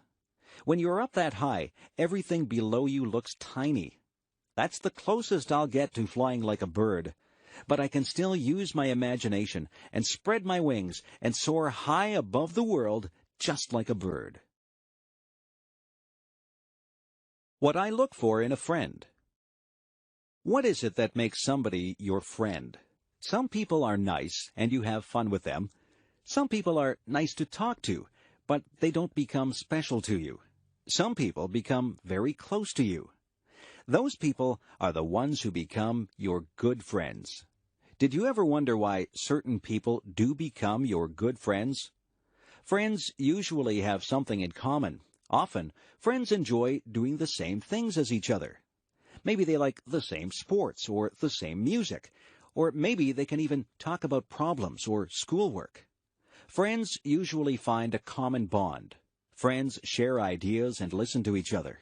Sometimes people who don't have similar interests even become friends. You can learn a lot from a person who likes different things than you. The most important thing about friends is that they must communicate with each other. A good friend is a person who takes the time to listen to the other person. One of the most important things that I think a friend should have is a sense of humor. I like to laugh with my friends. I like to feel comfortable around my friends. It is nice to be able to talk and laugh with people who have similar interests. It is nice to share things with people and learn about their interests. You become a better person if you are able to learn things from others. Life is a journey. On that journey, you meet many people. Some of those people will change your life. You have to choose your friends with care. A good friend is worth more than all the gold in the world. A good friend will make your journey through life more pleasant. Make friends along the way, and the path through life will be very rewarding. A funny thing happened on the way to school. Last Friday it was very windy. I was walking down the street with my friend John. We were having a difficult time walking against the wind. The wind was pushing against us, and we felt the force of it pressing against us. We even had a hard time breathing. We were walking slowly. We watched the leaves as they danced and twirled in the wind. We watched a plastic bag as it flew by us. We saw a little boy whose baseball cap flew right off his head. His cap flew along the sidewalk, and he had to chase it. He finally caught it, and he held it in his hands tightly after he got it back. The trees were swaying frantically. Their branches swished and waved in the wild wind. John and I were hit by flying bits of paper and leaves. We laughed when a garbage can lid rolled along and hit John in the leg. We saw another garbage can rolling along the road as if it was alive. Everything was moving because of the wind. Then the funniest thing happened. I wasn't paying any attention, and a paper bag came flying up the street toward us. It hit me right in the face and covered my whole face. At first, I didn't know what had happened. I was blinded. I couldn't see where I was going. I stopped and held out my hands. When I stopped, the bag fell off my face. I looked at John. He was laughing very hard. He was laughing so hard that tears were rolling down his cheeks. He said that I looked very funny with the brown paper bag stuck to my face. I started to laugh too. We laughed about it all the way to school. John said that he wished he had a camera. He would have taken a picture of me with a bag on my face. Advice. Sometimes my mother gives me advice. She tells me to save my money for a rainy day. She says that I should eat my vegetables if I want to be strong when I grow up. She says that you reap what you sow. I didn't know what that one meant, so I asked her. She said that if you are good to people, they will be good to you. If you do bad things, then bad things will come back to you. My mother is always giving me advice. She says that a penny saved is a penny earned. I am still thinking about that one. Some of these things are difficult to understand. My mother is very wise. She says that she has learned from her mistakes. She tells me that she would like me not to make mistakes, but she says that everyone does make mistakes. The important thing is that we learn from our mistakes. My mother says that nobody is perfect. My mother tells my sister that time is precious. My sister wastes time, and my mother doesn't like that. My mother tells me to be true to myself. She says that I should not follow the crowd. I should listen to my own conscience and do what I think is right. She says that it doesn't matter if you fail at something. The important thing is that you try. If you've done your best, then that is all that matters. I listen to my mother. I think she gives very good advice. My mother has a lot of common sense. I hope I am as wise as she is when I have children of my own. Sometimes I wish that she would not give me so much advice. I think that I know what I'm doing, but in the end, I always remember what she has said, and I try to live by the standards that she has set for me. Take the advice that your parents give you. They only have your best interests at heart. A trip to the hospital. I have to get my tonsils out. I'm not really happy about it, but I'm tired of being sick and having sore throats. I have to go to the hospital 2 hours before my surgery. My mother will go with me. The nurses will take my temperature and check my blood pressure. They will make sure that I am ready for my operation. I will be dressed in a white gown, and I will be wheeled down the hall to the operating room. I can't have anything to eat or drink for a long time before my surgery. My mother will walk down the hall with me. Then she will wave goodbye as they wheel me into the operating room. The doctor and the nurses will be busy in the operating room. They will be getting ready to perform my surgery. The doctor will say hello to me and tell me that he is going to put me to sleep. He will put something into my arm. He will tell me to count backwards from 10. I think that I will only say 10, 9, and then I will be fast asleep. I won't be awake for the surgery. When I wake up, I will be surprised that the surgery is over. My throat will hurt and I probably won't feel very good. My mother will be there with me. The nurses will give me a drink and try to make me comfortable. I won't be in the hospital overnight. I will go home later in the day. My parents will have to make sure that I have a lot to drink. I can't eat any hard foods or they will hurt my throat. I will sleep a lot because I will not feel very well for a couple of days. It won't take long before I recover from my surgery. Sometimes we need surgery to make us feel better. Hospitals can be a bit frightening, but the doctors and nurses are very nice, and their job is to make you better. What my cat did. One day I was sitting in a chair drinking a cup of tea. My cat came into the room and sat on my lap. She was quite content, and she sat there purring. My cat likes to drink water, and sometimes she drinks milk. I would never give her tea to drink. Cats just don't drink tea.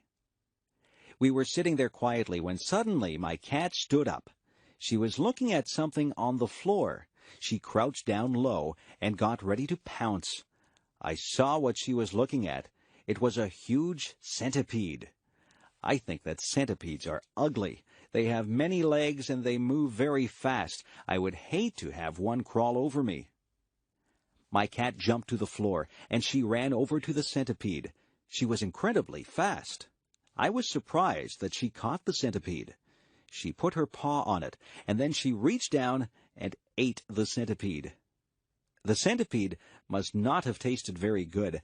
My cat got a funny look on her face, and she looked like she was trying to get a bad taste out of her mouth. I was thinking that I would be sick if I ate a centipede. My cat looked at me and jumped back up in my chair. She stuck her face in my teacup and took a big drink of tea. I was shocked. I had never seen a cat drink tea before. I think that the centipede must have tasted so bad that my cat just needed something to wash the taste out of her mouth. Guess what? I didn't finish my tea. I threw it out and washed out the cup. My cat has never had a drink of tea since that day. She has also never eaten another centipede. If a centipede walks by, she just pretends that she doesn't see it. If I was tiny. Imagine what life would be like if you were 2 inches tall. You would have to be careful that nobody stepped on you. You would have to watch out for cats, dogs, and birds. It would be very dangerous, but just think of the things that you could do. You could live in a dollhouse or even a shoebox. You could use a bottle cap for a plate. You would have to wear doll's clothes. A stamp would make a lovely picture to hang on your wall. You could hide in a mouse hole or a drawer. You wouldn't need much food. You could probably live comfortably on the crumbs that people would leave on the table. A thimble would make a good cup. If you went outside, the grass would seem like a jungle. An insect would be huge and frightening. A puddle would seem to be an ocean. You could cross the puddle in a paper cup and use a spoon for an oar. A matchbox would make a good bed with a handkerchief as a bedspread. You'd brush your hair with a toothbrush, but you'd never find anything small enough to brush your teeth with. You could take a ride on the back of a mouse. You wouldn't find any books that were small enough to read, but you might read the back of a pill bottle. You could ride in a toy car and have a soup bowl for a swimming pool.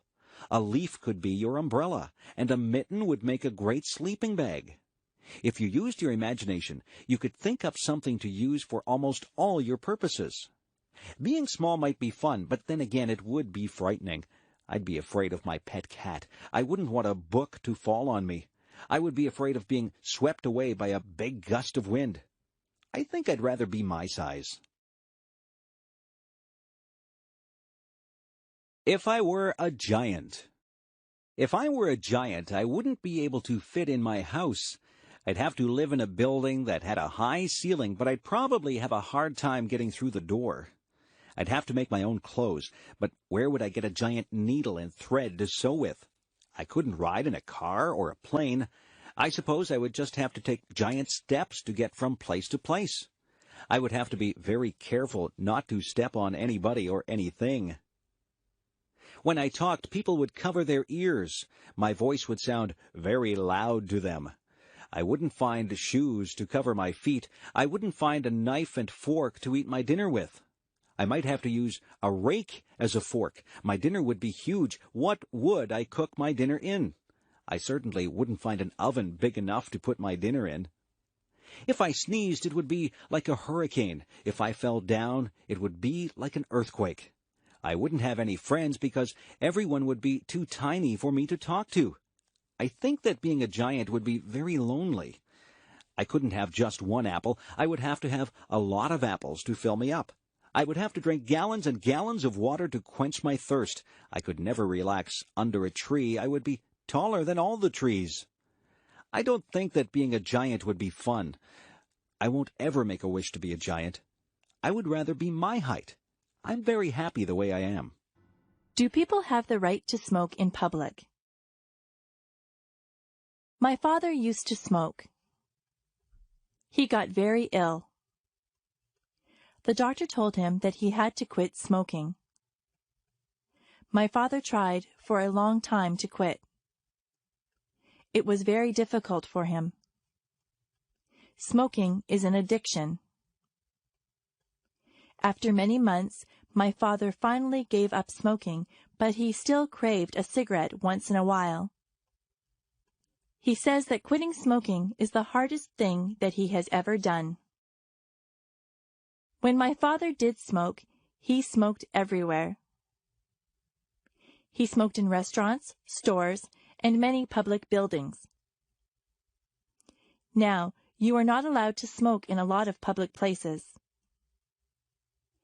When my father smoked, the rules were not so strict. People could smoke just about anywhere. It really wasn't fair to the people who didn't smoke. Their clothes always smelled like smoke, and they breathed in second-hand smoke. Some people think that the second-hand smoke is actually worse for you than if you smoke yourself.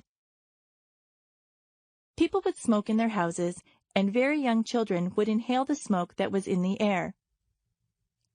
Some people still smoke in their houses, and their children breathe in the smoke.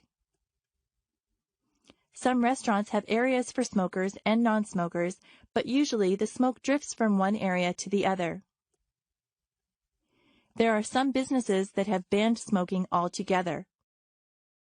Personally, I think that smoking in public places should be completely banned. I don't think that I should have to breathe in another person's smoke if I choose not to smoke myself. It wouldn't be fair for a non-smoker to get lung cancer because they had to be in a place where smokers were allowed to light up. I know that smoking is a powerful addiction and that it is very difficult to quit, but smokers should restrict their smoking to places where there is nobody else around. Lung cancer is an awful disease. Nobody should have to suffer with lung cancer. People should be educated about the dangers of smoking.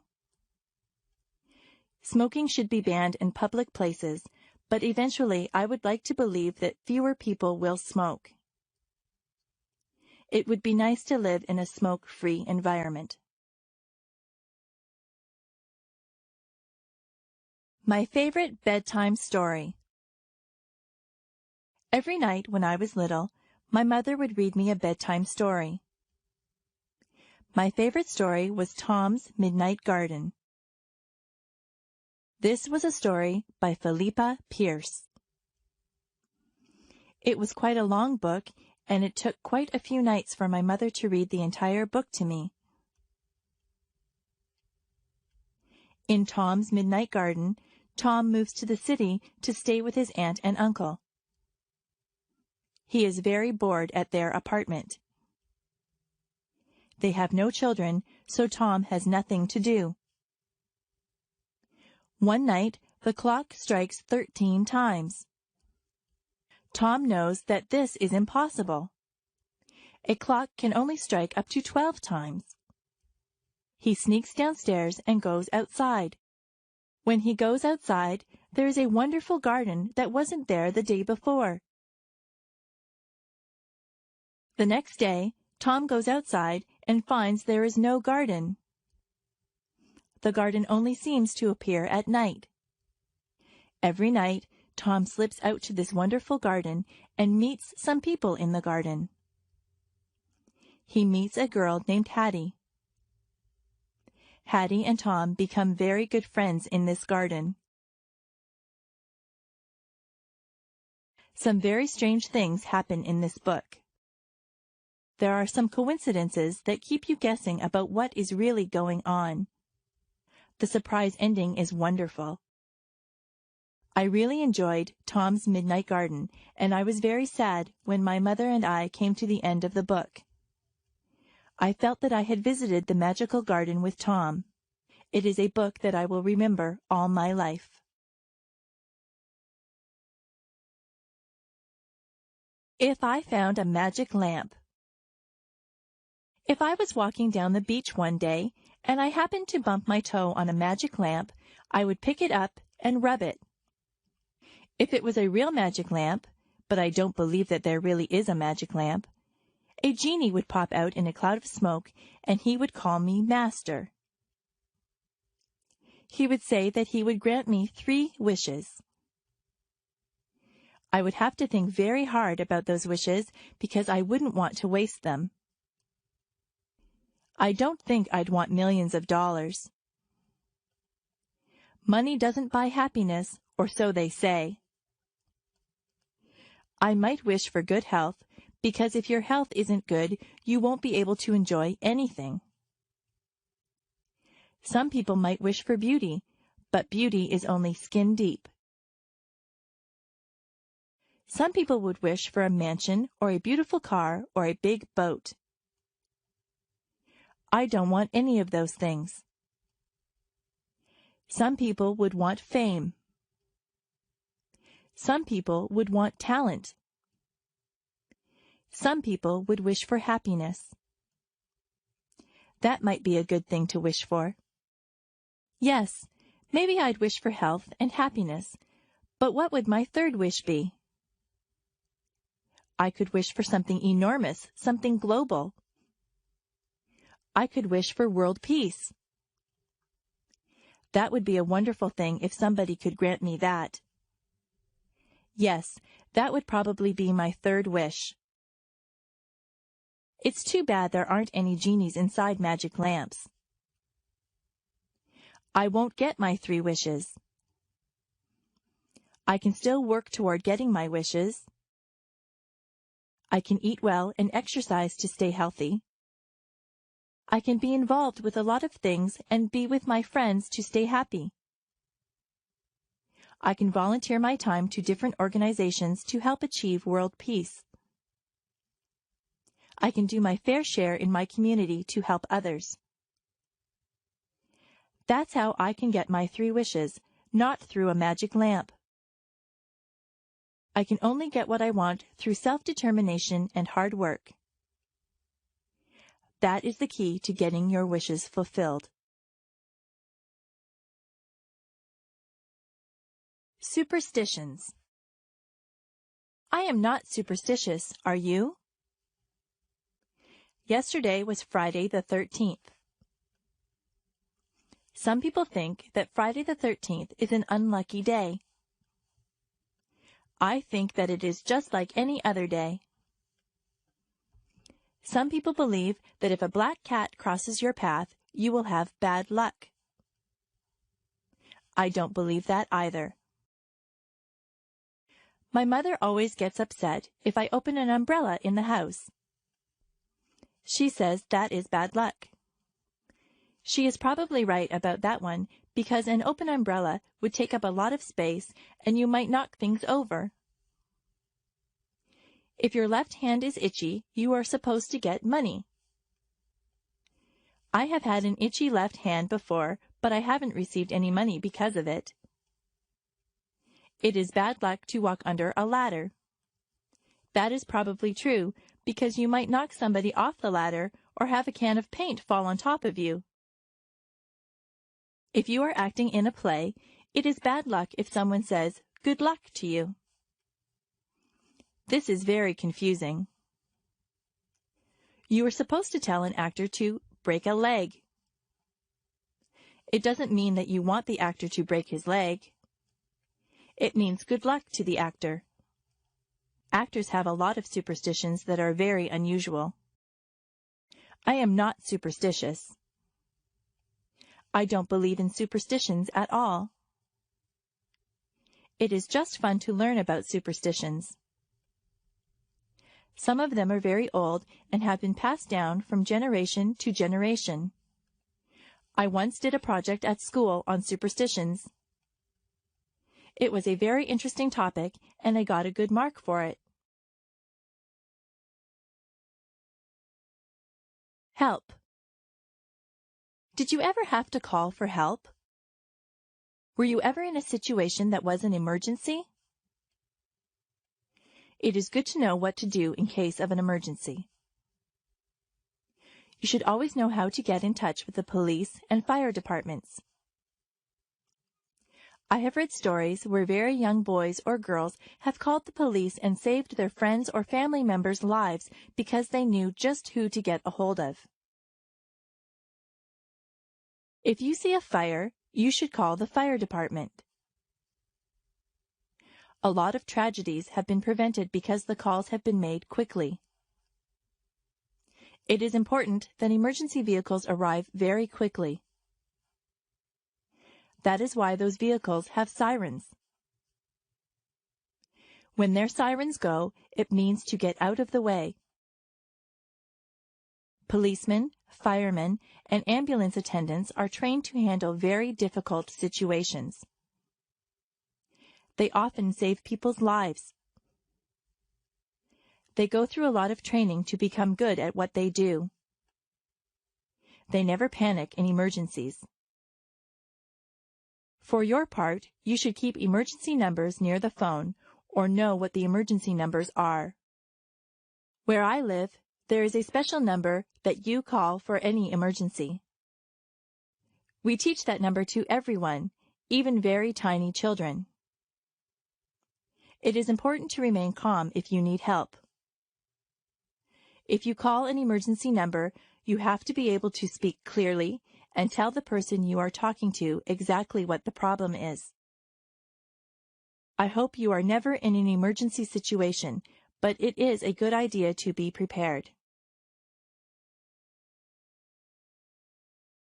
The Peach Orchard. When I was very young, I lived near a peach orchard. Now there is a park where the orchard used to be. I always remember the peach orchard because my grandmother and I used to go there and pick peaches. The owner of the orchard would let all the neighbors pick peaches. It's not the fact that I used to get many ripe, tasty peaches that I remember. It's the time that I used to spend with my grandmother that I remember. My grandmother was very old, but she was very healthy. She used to walk a lot. I think that is what kept her fit. She had a lot of energy, so she liked to go to a lot of places. She would get a fruit basket, and then she would ask me if I wanted to go to the orchard. I always said yes because I enjoyed walking through the orchard on a sunny day. We never climbed up on a ladder to reach the peaches. We just reached for the low-hanging fruit. My grandmother and I used to talk all the time that we were out there. It was nice to spend time with her. She told me many stories about when she was a young girl. We laughed and got to know each other better. My grandmother only visited us during the summer. She lived in California and I lived in Niagara Falls, so we didn't get to spend a lot of time with each other. We enjoyed the hot summer days in the orchard. You could smell the peaches, and the bees buzzed lazily by us. My grandmother would point out different insects and birds to me. I learned a lot about nature from her. We would end up with a big basket of peaches. When we got home, my mother would wash the peaches, and often she would bake a peach pie for us. Nobody bakes a peach pie like my mother. It's good to have memories like that. Childhood memories of time spent with my grandmother are very precious to me. Sometimes it's just the simple things that you do in life that leave you with the nicest memories.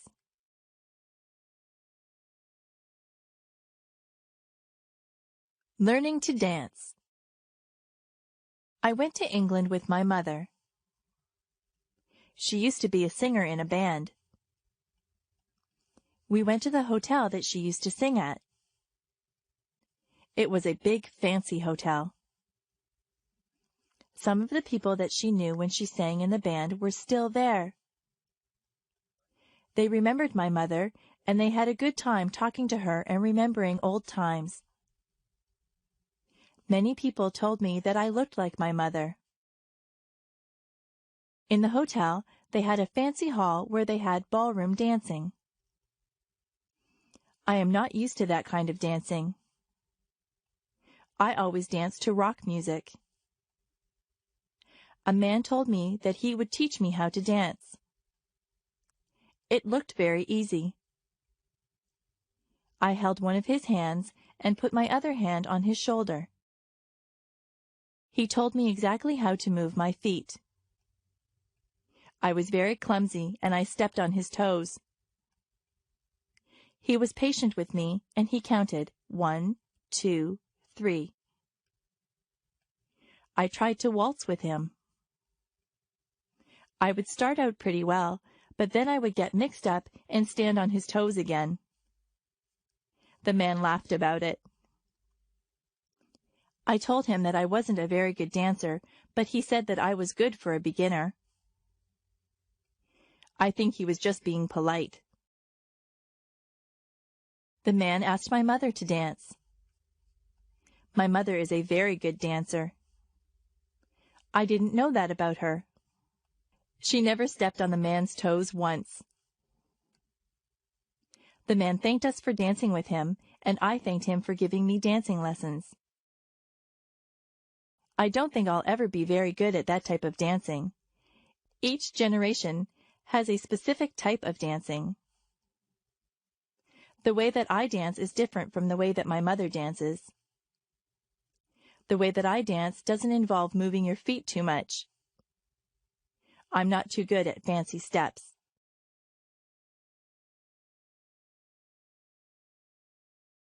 Superheroes. When my brother was very young, he loved superheroes. He collected plastic figures of all the superheroes. I think he had every superhero figurine that there was. He used to tie a towel over his shoulders and run through the backyard. He pretended that he was rescuing people. One time he stood on the roof. He really thought that he could fly with his superhero cape on. He would have hurt himself if he had jumped. My dad saw him and told him to get down. My dad explained to my brother that superheroes are not real. Real people cannot fly from rooftops. My brother was disappointed. He thought that the superheroes really existed. My dad explained that most superheroes were created as comic book characters. Somebody used their imagination to make them up, and then an artist drew them. My brother was not impressed. He said that he wanted to meet the superheroes. My father told him that he might meet someone dressed up as a superhero, but it wouldn't really be a superhero in the costume. It is hard to explain to small children that the things that they see in comic books and on television aren't really real. My brother still pretends that he is a superhero. He doesn't jump from rooftops, but he runs around and makes noises like he is flying. I look at him and remember when I used to do things like that. I'm more mature than my brother. I know that superheroes aren't real, but I know that he is having fun and using his imagination. Being a princess. Sometimes I think that I would like to be a princess. A princess would live in a palace and wear beautiful clothes. She would have servants to do chores for her, and she would probably marry a handsome prince. People would recognize her. They would wave to her as she drove by. It seems like it would be a lot of fun to be a princess. But maybe it wouldn't be so nice. Maybe it would be terrible to be recognized by everyone. Maybe a princess would feel like everyone was watching her. She would have to look nice every time she left the palace. There would always be people with cameras who wanted to take her picture. A princess would have no privacy. Even in her own palace there would be servants around, so she would never really be alone. If I were a princess, I would worry about security for my family. Sometimes people who are in high positions are threatened by other people. That would be a worry. I'm not so sure that being a princess would be all that much fun. I think it might be better to be just a normal person like me. I don't have to worry about looking wonderful all the time. People don't follow me around and take my picture. Whenever you see a picture of a princess, she is smiling. I wonder if she's smiling on the inside, or just smiling for the camera. My worst fear. I am afraid of water. I don't know why I am afraid. I have never had a bad experience in the water. I just never learned to swim. I should have done that when I was just little. It would be easier for me to swim now if I had started when I was young. I will go into the shallow water, but I start to panic when the water gets higher than my chest. I don't like the feeling of not being able to put my feet on the bottom of the pool or the lake. I don't like to get water up my nose. I choke and cough when that happens. My friends just tell me to relax and I will float, but I find it hard to relax in deep water. They keep telling me that if I panic, I will sink. Most of my friends have had swimming lessons. Some of them are even lifeguards. They have tried to teach me to swim, but I think I need to go to a place where they actually teach swimming. It would be nice to jump into a pool of cold water on a hot summer day. That would be so refreshing. If I go out onto a boat, I always wear a life jacket. I think it is wise to do that. Everyone should wear a life jacket on a boat. I would rather be safe than sorry. I have decided that I will overcome my fear. I will go and take swimming lessons. I have a goal. By this time next year, I would like to be able to swim the length of the pool without being afraid. It is best to face your fears and deal with them. I hope that I can overcome my fear of water. If I live to be 100. I think I would like to live to be 100. It seems like an awfully long time to live. It is an entire century. Imagine all the changes that you would see if you lived to be 100. I had a neighbor who was 85. She used to tell me what things were like when she was a little girl. She told me what my town used to look like, what her clothes were like, and what her school was like. I used to enjoy listening to her stories. Everything was so different when she was young. Listening to her was like having history come to life. I used to try to imagine what life was like for her back then. If I was 100, and I had grandchildren and great-grandchildren, I would tell them stories about my childhood. I would hope that I had a good memory so that I could remember everything.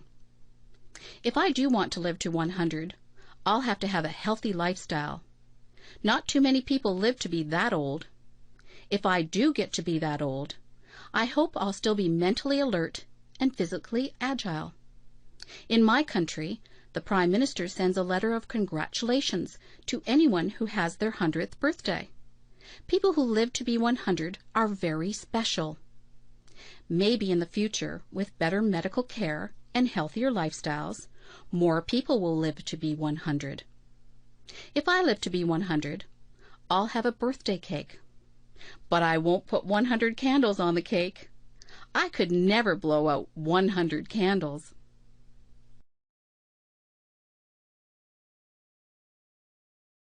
What I like most and least about myself.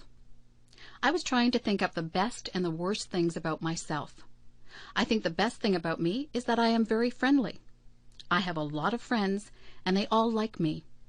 I try to be good to my friends. I don't often have arguments with people. I think that I am quite easy to get along with. The worst thing about me is that I sometimes feel sad. Sometimes I don't feel sad for any particular reason. I just get into moods where I am depressed. Sometimes there is a reason to be sad. I was sad when my pet frog died. I was sad when I lost my favorite baseball card. On those days, I'm still nice to my friends, but inside I feel like there is a heavy weight in my chest. I think that everyone feels sadness sometimes. I try to do things that make me happy whenever I get into one of my sad moods. Last Saturday, I felt a bit sad, so I called up my friend John and asked him if he wanted to go to the movies. We went to a comedy. We laughed all the way through the movie, so that by the time the movie was over, I didn't feel sad anymore. My friendliness is my best trait, and my sad moods are my worst traits. I have to work at getting over my sad moods more quickly. Being sad doesn't do anyone any good. There is no use in feeling sorry for oneself.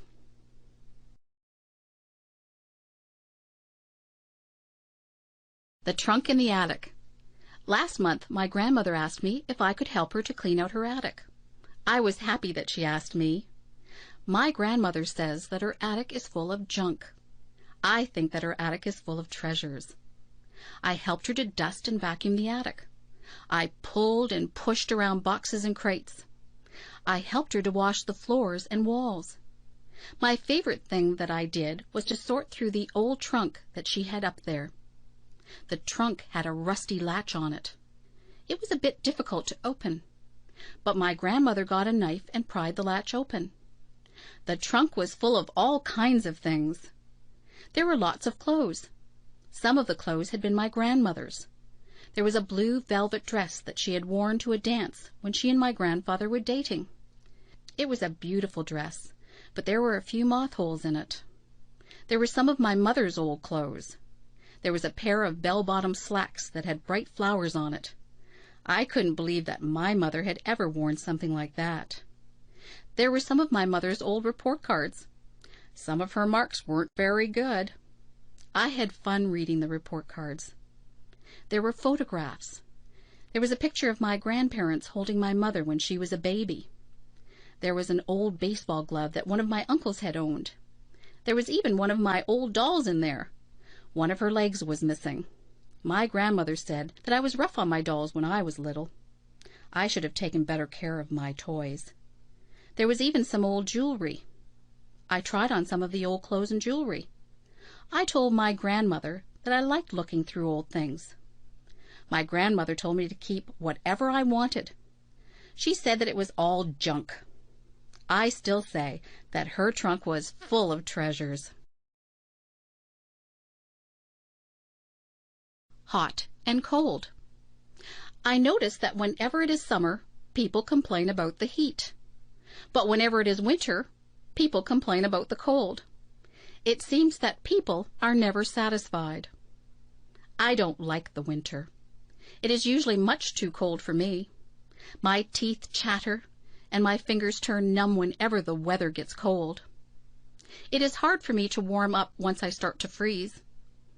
I try to wear layers of clothes, but winter winds go through my clothes no matter how much I wear.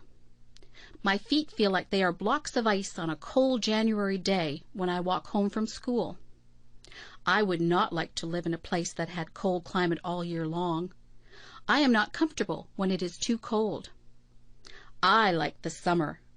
Some people say that it is hot and sticky in the summer, but I don't mind the heat at all. I love to feel the warm sunshine on my skin. I like the freedom of not having to wear heavy coats and boots. I am the happiest when there is a slightly cool breeze that comes along to refresh you on a hot summer day. I could live in a place with a hot climate. I would enjoy that. Of course, when you are in a place with a hot climate, there are more bugs than in places with cooler climates. I don't care for bugs. Where I live, it is very humid. The heat and moisture combine to make it uncomfortable sometimes. It is nicer when the heat is high, but the humidity is low. It would be better if I lived somewhere where it was hot, but not humid. That would be just perfect. Walk a mile in my shoes. Have you ever heard the saying, walk a mile in my shoes? I think it's a very good saying. Do you know what it means? It means that before you judge someone, you should put yourself in his or her position.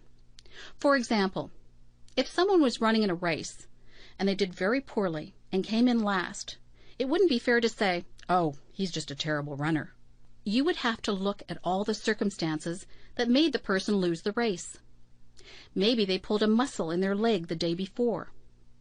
Maybe this is their very first race. Maybe they are not in good form because something isn't right in their lives. There can be so many things that affect a person's life, performance, and moods. There can be so many things that affect a person's life, performance, and moods. If someone was very quiet at a party, you couldn't just assume that they weren't friendly. You don't know what is happening in their lives. They could be feeling ill, or they might have just had a bad experience. Nobody can know exactly how another person feels. Even if someone tells you what he or she is experiencing, you still won't fully understand what is going on inside the other person. Everyone perceives and feels things differently. To walk a mile in someone else's shoes is to try and understand things from that person's perspective. We are all shaped by the events that have taken place in our lives. No two people have gone through the exact same things. So, before you are quick to judge someone, stop and think about what it is that they might have gone through. You won't always understand why people do what they do, but you can try to understand and put yourself in their position. If I could go back in my life. If I could go back in my life and do some things differently, this is what I would do. I would not waste so many hours in front of the television set. I would get out and enjoy my life rather than watching actors in shows. I would be a little more considerate of other people. I would realize that my mother has more to do than pick up after me. I would pay more attention in school. Tests are easier when you have paid attention rather than fooling around in class. I would save more money rather than spend it on useless things. I would read more. Reading is enjoyable, and it opens the doors into all kinds of wonderful places, both real and imagined. I would learn to play an instrument. Music is always appreciated if it is played well. I would eat better foods. I would try to stay healthy through my diet and exercise. I would take more pictures, and I would keep a journal. Memories are very precious. I would take the time to listen to what people have to say. People appreciate a good listener. I would take the time to enjoy each day as it comes. Sometimes I am so busy looking forward to what is coming up that I don't take the time to enjoy the day that I am living in. That's what I would do if I could go back in my life. In fact, I think I'll just make a habit of doing all of those things all through my life. Joking. Joking is good. Jokes can be very funny. Jokes can also be hurtful. Jokes can be tasteless, too. It is not an easy thing to find jokes that do not offend anyone. Some jokes make fun of different races. Those jokes are not funny. They are hurtful. It is not right to tell racist jokes. Many jokes use bad language or are about questionable subject matter. These jokes are also not acceptable. Many people are highly offended by rude jokes. What some people find funny, others will not. Comedy is a very personal thing. Some people like slapstick comedy. That is the kind of comedy that the Three Stooges use. Some people like very subtle humor. Some people will laugh at just about anything. Sometimes it is not appropriate to laugh, but you feel like laughing anyway. Did you ever see anyone fall down? Did you feel like laughing when they fell down? You were probably worried that they had hurt themselves, yet the way that they fell was so funny that you felt like laughing. It's not funny when someone falls, but you can't help but laugh even though you try to hide it. Jokes and comedy differ from culture to culture. Many people from other countries come here and don't understand our comedy. Jokes and comedies are often geared toward our environment. Sometimes comedians make fun of the things that we do in our day-to-day lives, like going to the bank or going grocery shopping. We can all relate to that. Being a comedian is not an easy job. Telling jokes and making people laugh is extremely difficult. Jokes are fun, and they are funny if they are good. Jokes can get you into a lot of trouble if they are inappropriate, and sometimes they're just not funny and nobody laughs. Here's a joke. Why does the cow wear a bell? Because its horns don't work. Do you get it? Do you think it is funny? Well, maybe it's not that funny. I told you that it was difficult being a comedian. Drugs. There are two different types of drugs. There are legal drugs and there are illegal drugs. Legal drugs are the type of drugs that the doctor gives you when you are sick. Illegal drugs are the drugs that people sell on the street. Illegal drugs are very dangerous. If someone ever wants you to try any type of substance that you are not sure about, you should always say no. People who sell drugs on the street are criminals. If they get caught, they will be sent to jail. They sell drugs to get money. They don't care that people's lives are ruined from taking drugs. If you take illegal drugs, you can become addicted to them. That means that you just have to have the drug no matter what. Some people steal from other people to get money to buy drugs. Drugs affect your mind. If you take drugs, you will not be able to think clearly. Your marks in school will drop. Your memory won't be very good. Your personality won't be the same. It is very unfortunate that some people do try drugs. They think that it won't hurt them. They are wrong. If you are smart, you will stay away from all drugs, except for the ones that the doctor gives you. Drugs are just bad news. If you know someone who is thinking about trying drugs, tell them that their entire life could be ruined. In America, they have a saying, "Just say no to drugs." It is a good saying, but I think I would rather say, "I'm just too smart to take drugs."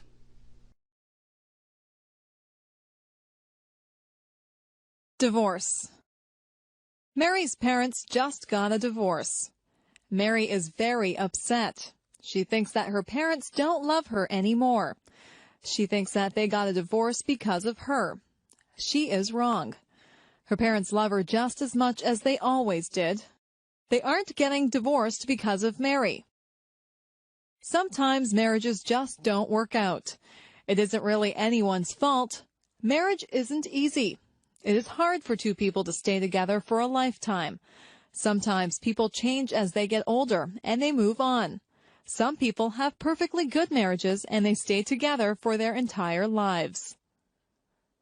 Divorce doesn't happen because the parents don't love the children anymore. A lot of children feel that it is their fault, but it isn't their fault at all. Children neither cause the divorce nor can they prevent it. It is up to the parents. Divorce isn't the end of the world. Children can still see both parents and stay with them. Life goes on. Sometimes children can get new stepmothers or stepfathers. That can be a good thing. You just have to be understanding and know that your parents still love you. Life doesn't always go the way that we planned it, but it has its twists and turns. Life is an adventure. If your parents get a divorce, just be understanding. Know that they love you and that this is a hard time for them. It is a hard time for you too, but these things have a way of working themselves out in the end. If my fish could talk. I have a goldfish. He swims around in his bowl all day. He looks bored. I look inside the bowl and watch him. His mouth always moves. He looks like he is talking. I imagine what my goldfish would say if he really could talk. I think he would say, "Hey, I'm bored in this little bowl. Why don't you get me a bigger tank with more fish in it? I would like to have some friends to swim around with." I went out and bought a bigger tank for my goldfish. I put some plants at the bottom of the tank, and I got a miniature deep-sea diver to put at the bottom of the tank. I looked into the tank and imagined what my goldfish was saying. He seemed to be saying, "This is a nice tank. It's roomy in here and you decorated it well, but I still don't have any friends to swim with." I went to the pet store and bought 3 more goldfish. I put them into the tank. All of the goldfish seemed to look at each other. They swam near each other and seemed to be playing games. I knew which one was my goldfish because he has a black spot on his fin. I looked at him and imagined that he was talking again. He said, "This is great. I have a big new home and friends to swim with. These are nice goldfish that you brought home for me. Thank you." Goldfish can't really talk. I know that. I just like to pretend that my goldfish talks. He seems very happy now with his nice new home and his new friends. I don't think goldfish can smile either, but it looks like my goldfish has a smile on his face. The best teacher. I have had a lot of teachers. Some of them were good and some of them were boring. There is one teacher whom I remember very well. He is the best teacher that I ever had. His name was Mr. Albin. He was a history teacher. History is not my favorite subject. I don't really enjoy history a lot. When I was in Mr. Albin's class, he made history seem exciting. He was more of an actor than a teacher. If he was describing a war, he would make us feel all the emotions that the soldiers and their families would have felt. We could almost hear the guns firing and the people shouting. He would paint a picture in our minds that was very vivid. When I had a history test in his class, I didn't have to study much. I would remember every word that he had said. I would see him doing the actions that went along with his stories. He was very animated. He would shout out orders as if he was a general, or he would speak softly and reverently when describing the death of a great hero. The most important thing that I learned from Mr. Albin was that I did really like history. I just thought that I didn't like it because most people had made it dull by just reading from the textbooks. History is not just a series of dates and dull facts. History is what really happened. History is real life. All the historical figures had real families and emotions. They weren't just fictional people. After I took history from Mr. Albin, I realized that I really did have an interest in it. He was my favorite teacher, and I will always be grateful to him for making me aware of just how interesting history really is. Weather. Sometimes I watch the weathermen on television. It is fascinating to watch him point to different areas of the country on the map. He tells us where the weather will be nice and where it will be bad. The weatherman is not always right. Weather reporting is not an exact science. Nothing is very exact when it comes to the weather. The weather department does a lot of research, but they can never be sure of exactly what will happen. Sometimes it looks like it will be clear, but the wind changes direction and clouds move in. The weathermen can warn people if there is a chance of a hurricane or tornado. The weathermen can also warn people of floods. Sometimes entire towns have to be evacuated because of bad weather. It is important to be aware of the weather. For example, it is not good to be caught in the middle of a field when there is going to be a thunderstorm. You might want to take extra precautions if there is going to be a heavy snowstorm. You would need to be in a secure place if a hurricane or tornado was predicted. You might want to cancel a picnic if you knew that it would rain that day. The weather affects us in so many ways. Some people are really affected by dull, cloudy days. If there are no sunny days, they become very depressed. Heavy air pressure can cause some people to have headaches. Weather affects all of us in one way or another. It is always a topic of conversation. People often say things like, "Hello, it's a beautiful day today." Often we plan our lives and activities around the weather. So if you are planning on walking home tonight, keep an eye on the sky. Are those rain clouds up there? You might need an umbrella. How to avoid catching a cold. How many colds do you catch in a year? Most of my friends catch quite a few colds. They cough, sniffle, and sneeze. They carry around tissues and blow their noses all the time. Their eyes water and they have scratchy throats. I don't get many colds. In fact, I can go for a whole year and never catch a cold. This is why I consider myself an expert on how not to catch a cold. I'll tell you how to avoid catching a cold. I think that you need to take a lot of vitamin C. I eat a lot of fruits and vegetables. I drink fruit juice too. I also take vitamin C pills. Whenever I begin to feel a cold coming on, I make sure that I have taken my vitamin C pill and I drink a lot of orange juice. That usually knocks the cold right out of my system. I make sure that I get a lot of fresh air. In the winter, a lot of buildings are shut up tight so that the air is stale and people's germs circulate through the buildings. I get outside and breathe in fresh, clean air. If somebody is rude enough to cough or sneeze right in front of me without covering his or her mouth, I just hold my breath for a second. I'm not sure if this works or not, but I don't want to breathe in anybody's cold germs. Many germs are passed through hands. It is important to wash your hands thoroughly if you touch anything in a public place. If I hold a banister while I'm walking down the stairs, I think of all the people who have used that banister, and I make sure that I wash my hands before I eat. Doorknobs also have a lot of germs on them. Money is another thing that is passed from hand to hand and is covered with germs. Sometimes I see people stick money into their mouths. Just think of all the germs that you would be putting into your mouth if you did that. If you just give it a little bit of thought, you can avoid a lot of germs that cause colds. If you eat good food and stay fit, your body will be able to fight off the germs that causes colds and other diseases. It is not always possible to avoid colds, but if you do catch a cold, drink plenty of fluids and get a lot of rest. The future. I sometimes wonder what life will be like in the future. Life has changed so much in just the past few years. I'm sure that there are still big changes that are coming. Do you think we'll still drive cars? Maybe we'll get into computerized vehicles that we won't have to drive. We'll just push a few buttons and the vehicles will take us to wherever we have to go. Maybe there won't be roads. We might just fly through space to get where we want to go. Instead of telephones, we'll just use our computers. We'll be able to see each other when we talk. That type of thing is already happening. Maybe we won't have to cook our meals. We might be able to push buttons to order whatever we want.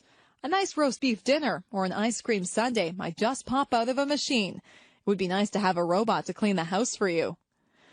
In the past few years, computers have been extremely important. People used to write to each other through the mail. Now people communicate so much more frequently through email. Most of my friends own computers. If we had all of these things to do the work for us, what would we do? We would still need people to program the computers. We could spend more time being creative rather than doing everyday chores. The future holds many surprises. I'm sure that technology will become even more and more amazing. When my parents were young, they had never even seen a color television. Nobody owned a computer. It doesn't take long for things to change a lot. Who knows what amazing things are in store for us? Giving a speech. I had to give a speech last week. I gave a speech to 300 people. I had to speak in front of a group of students. I had to tell them about a campaign that we were having to raise money for cancer research. Giving a speech can be a difficult thing. When you stand in front of a big crowd, you can get very nervous. Some people feel like they have weak knees. Their legs feel as if they are made of rubber. Their heart beats very hard inside of their chest. Their palms get sweaty. Some people even become short of breath. For some people, giving a speech is their worst fear. When you give a speech, everyone is looking at you. They are waiting to hear what you have to say. When you have 300 people looking at you, you have 600 eyes that are on you. It is a little frightening when you think of it that way. Before I give a speech, I take 3 big breaths. I calm myself and I remind myself that what I have to say is important. I like to be sure of what I am going to say, so I practice my speech in front of a mirror at home. I like to look like I am relaxed and friendly. They say that practice makes perfect, so the more speeches that you give, the better you will become at it. Whenever I have to give a speech, I imagine that the audience is just one big person. I look out into the audience until I find a friendly, smiling face. I focus on that person, and I pretend that I am just talking to them. I've become used to giving speeches. I am more relaxed now than I used to be. People tell me that I do not look nervous at all. I like to hear that. Sometimes I do feel a little flutter of nervousness, but I just ignore it and do the best that I can. Giving a speech is not as scary as it appears to be. Anyone can do it with a little practice. Moving to another country. My friend Steve moved to another country. He had lived in Canada all his life, and he moved to Japan. Life in Japan was very different for Steve than what he was used to. At first, Steve suffered from culture shock. His whole life seemed different. He was not used to the way of life in Japan. Steve was not used to the large crowds of people that walked up and down the streets in Japan. In his hometown in Canada, the streets were fairly quiet. Steve had to get used to the food. In Japan, the people eat a lot of fish. Steve had never eaten much fish before. Steve wanted pizza, but it was expensive in Japan. Steve said that he had to adjust his eating habits. The people in Japan have different customs than we do here in Canada. Steve didn't want to offend anyone, so he had to learn the customs. He had to learn about what Japanese people considered polite and rude. Sometimes in a foreign country, you can do something to insult someone without even realizing that you are being rude. At first, Steve had trouble with the language. He said that the only way to really learn the language is to talk to people. Steve talked to a lot of people. He made a lot of mistakes, but people were patient with him, and they tried to help him with his Japanese. It wasn't long before Steve felt more comfortable in his new surroundings. You have to be willing to learn new customs and a new language if you move to another country. Steve feels very comfortable in Japan and in Canada now. He is thinking about going to another country now. He thinks that he might like to try and live in Italy. I'm sure that he would get over his culture shock very fast if he moved there. Moving to a new country can be difficult, but if you are willing to learn, it can be a very rewarding experience. Look for the beauty. I have learned that things don't always go the way that they were planned. If something doesn't happen the way that I want it to, I try to make the best of the situation. I always try to find something good in everything that happens. Last year, I broke my ankle when I was walking on an icy sidewalk. At first, I was very upset. I was missing school and there was a party that I wanted to go to. I couldn't do very much of anything. My ankle was very sore. I stayed home and I read a book. It was an excellent book and one that I probably would not have had time to read under normal circumstances. My friends brought my homework to my house and we had some really nice visits while they were here. I had to accept the fact that I couldn't go anywhere on my broken ankle, so I made the best of a bad situation. Once I lost my way when I was out camping. I ended up in a very large field. I was afraid that nobody would find me, but I calmed myself down and took time to examine all the interesting wild flowers in the field. My family did find me. They were surprised at how calm I was. I have learned that there is something valuable inside every adventure and something beautiful inside every person. We had a new boy who came into our class. His clothes weren't in style and he was not particularly handsome. Some of the boys and girls made fun of him. Sometimes people can be really cruel. He seemed to handle it all right, but inside I knew that it must hurt. Some of my friends and I invited him out with us. We found out that he had a terrific sense of humor and he is probably one of the nicest people that I have ever met. He has since become one of my best friends. It makes me ashamed when someone that I know judges someone by how they look. It isn't fair to do that. You'll find that something good comes out of almost every situation. You'll find something good about almost everyone that you meet if you look hard enough. If something doesn't work out the way you planned it, just make the best of the situation. Look for the beauty in everything. My doll. When I was an infant, I got a rag doll. It was a very plain little doll, and it wore a clown outfit and a clown's hat. I used to take that doll to bed with me every night. I couldn't go to bed without my doll.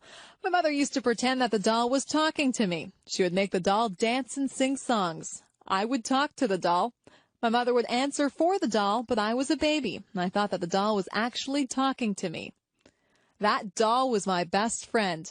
I took her everywhere. One time I took her to a store with me and I left her on a shelf in the store.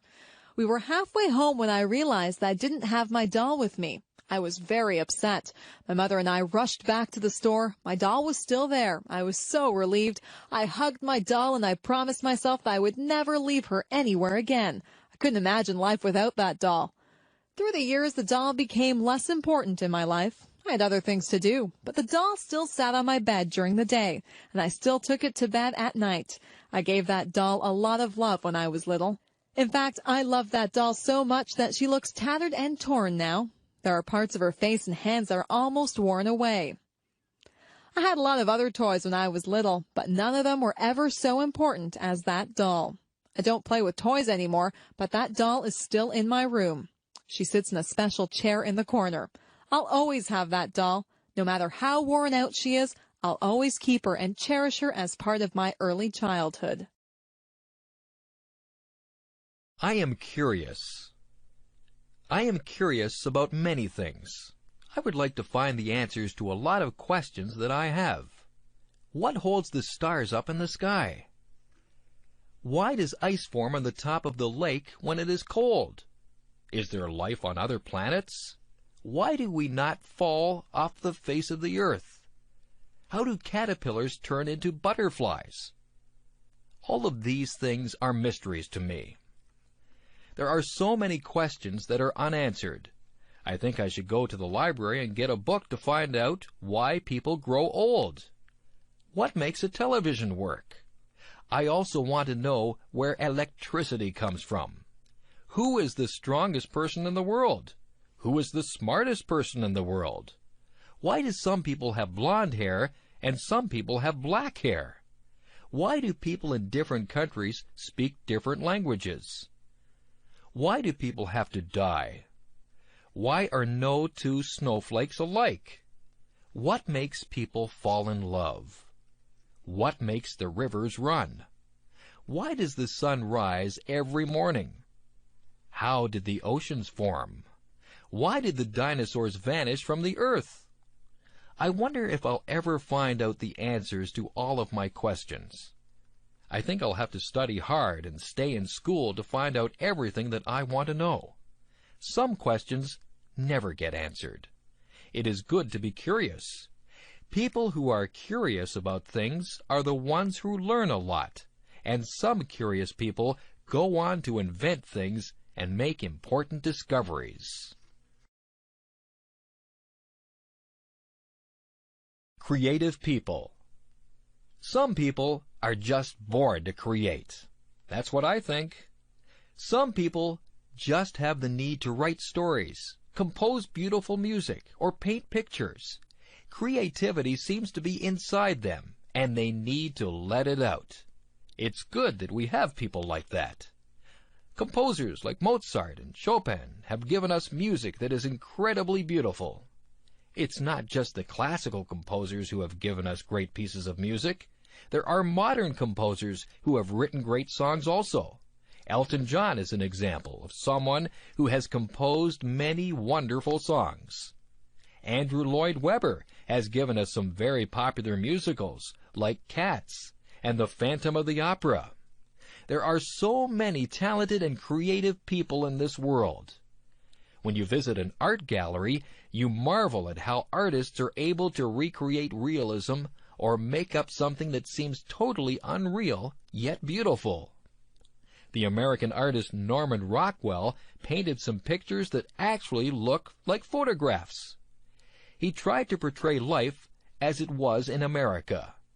Through his paintings, one can get a good sense of American life through the years. On the other hand, artists like Jackson Pollock did not portray realism. Jackson Pollock painted abstract pictures. His paintings are just as good as Norman Rockwell's, but they are entirely different.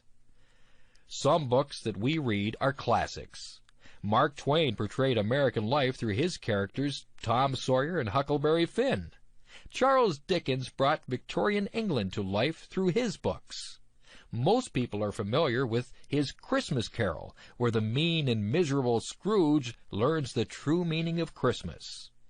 People don't have to read the classics. There are modern writers who entertain readers through their stories. Stephen King has written a number of horror stories. Some of his books have even been made into movies. We are lucky to have creative people who share their gifts with us. If you are lucky enough to be creative, you should use your talents to create works of art that we all can share. Career choices. What do you want to be when you grow up? There are so many things that you can be. You might want to work in the field of law. You could be a police officer. You could be a judge or a lawyer. Maybe you'd like to work in the food industry. You could be a cook or a waitress. You might want to manage a hotel dining room. Perhaps you would want to do room service in a hotel. You could be a chef and make fancy meals for people. Maybe show business is what you'd like to be involved in. You could act in television shows or movies. You could sing or play an instrument in a band. If you like to help people, you could go into medicine. You could be a doctor or a nurse. You might be a surgeon and operate on people. There are other jobs in the field of medicine too. You could be an X-ray technician or a lab technician. It takes a lot of education to be a doctor. Maybe you would rather be a teacher. You could teach in a primary school or a high school. If you don't want to work with children, you could become a professor at a university. There are hundreds of other jobs to choose from too. You might want to fix cars or work in a store. You could be a dentist or a veterinarian. You could be a janitor or a zookeeper. There are so many jobs that I just can't name them all. Maybe you'd like to be a minister or an organist at a church. You could be a babysitter or a shop clerk. You might be interested in being an astronaut or a baker. You could work in a bank or at a shop. You could work on a construction crew and build roads and houses. Maybe you'd rather decorate the houses, so you could become an interior decorator. You could cut hair or be a driving instructor. The list is endless. There are even jobs that you may never have heard about. The choice is yours. You just choose whatever you want to be and do your best to become that. I could go on forever. You could work in a library. You could be a factory worker or a fisherman. You could make clothes or build bridges. You could wash windows or be a bricklayer. The possibilities are endless. I need glasses. I have been having trouble seeing the blackboard. Everything is blurry. I keep getting headaches. I told my mother about it, and she made an appointment with the optometrist. I went to a place where they made me read words and letters on a chart. Some of the words were big, and some were very small. I tried to read everything, but sometimes I couldn't see some of the small letters. The optometrist would cover one of my eyes while I read the chart. Then she would cover my other eye. She even put some drops in my eyes. I asked the optometrist if I had passed or failed the test. She laughed and said it wasn't that kind of test that you passed or failed. She was just trying to find out if I needed glasses. I did need glasses. My mother and I looked around. There were many pairs of frames. I wanted something that was in style. I tried on many pairs of frames. Some of them looked good on me, and some of them looked really funny on me. I finally chose a frame that was my favorite. I gave them to a lady who did some measurements. She told me to come back on Friday to get my glasses. On Friday, I got my glasses. My friends liked them. They said I looked smart in my glasses. I wore them to school on Monday, and I was able to see the blackboard clearly. I didn't realize how much I hadn't been able to see. Now I don't get headaches anymore. I'm glad that I have my glasses. Everything is a lot clearer now. I am clumsy. My mother says that I am clumsy. My father says that I am clumsy. I know that I am clumsy. I do things all the time that are clumsy. I fall down for no reason at all. If there is a crack in the sidewalk, I will be sure to trip on it and fall down. If I carry a plate of food in the cafeteria, I almost always either drop it or bump into someone with it. I don't try to do these things. It just happens. When I drink juice, I miss my mouth and get juice all over my shirt. I always have something spilled on my clothes. Last week I opened a jar of peanut butter. The jar flew out of my hands and landed upside down on the floor. There was a big glob of peanut butter on the floor. Yesterday I knocked over the sugar bowl. There was a big sticky mess on the floor. I bump my head when I get into the car. I rip my pants on things. I lose my money out of my pockets. I step on the cat's tail. I always feel bad when I do that because the cat thinks I don't love her. I don't mean to do these things. I am just a clumsy person. My parents tell me to slow down. I am always in a hurry. Maybe that's why I'm so clumsy. Maybe it's just a stage that I am going through. If it is, I hope it is over soon. Being clumsy is no fun at all.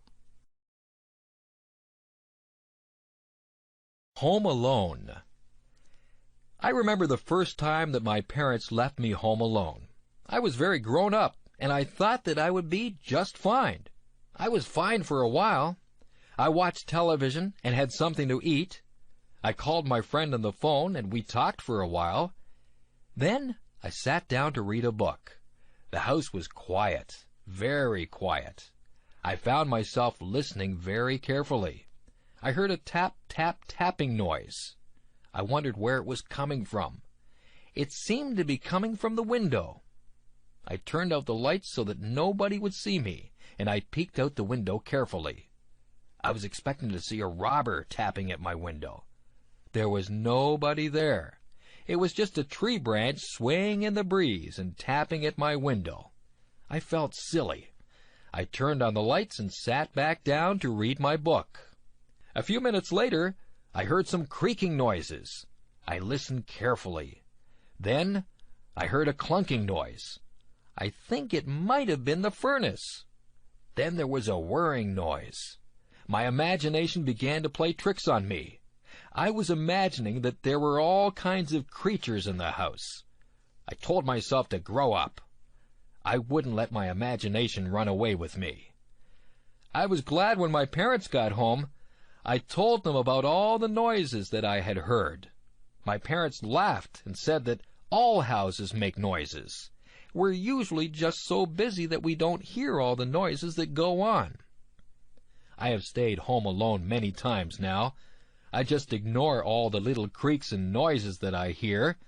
I'm still alert and listen for anything suspicious, but I know that there are lots of noises that are harmless.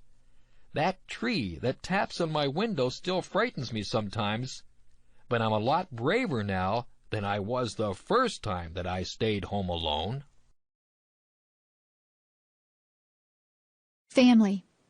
What does the word family mean to you? The easiest way to define family is to talk about who you are related to. Usually there is a mom and a dad, and children who are brothers and sisters. This would be the core family.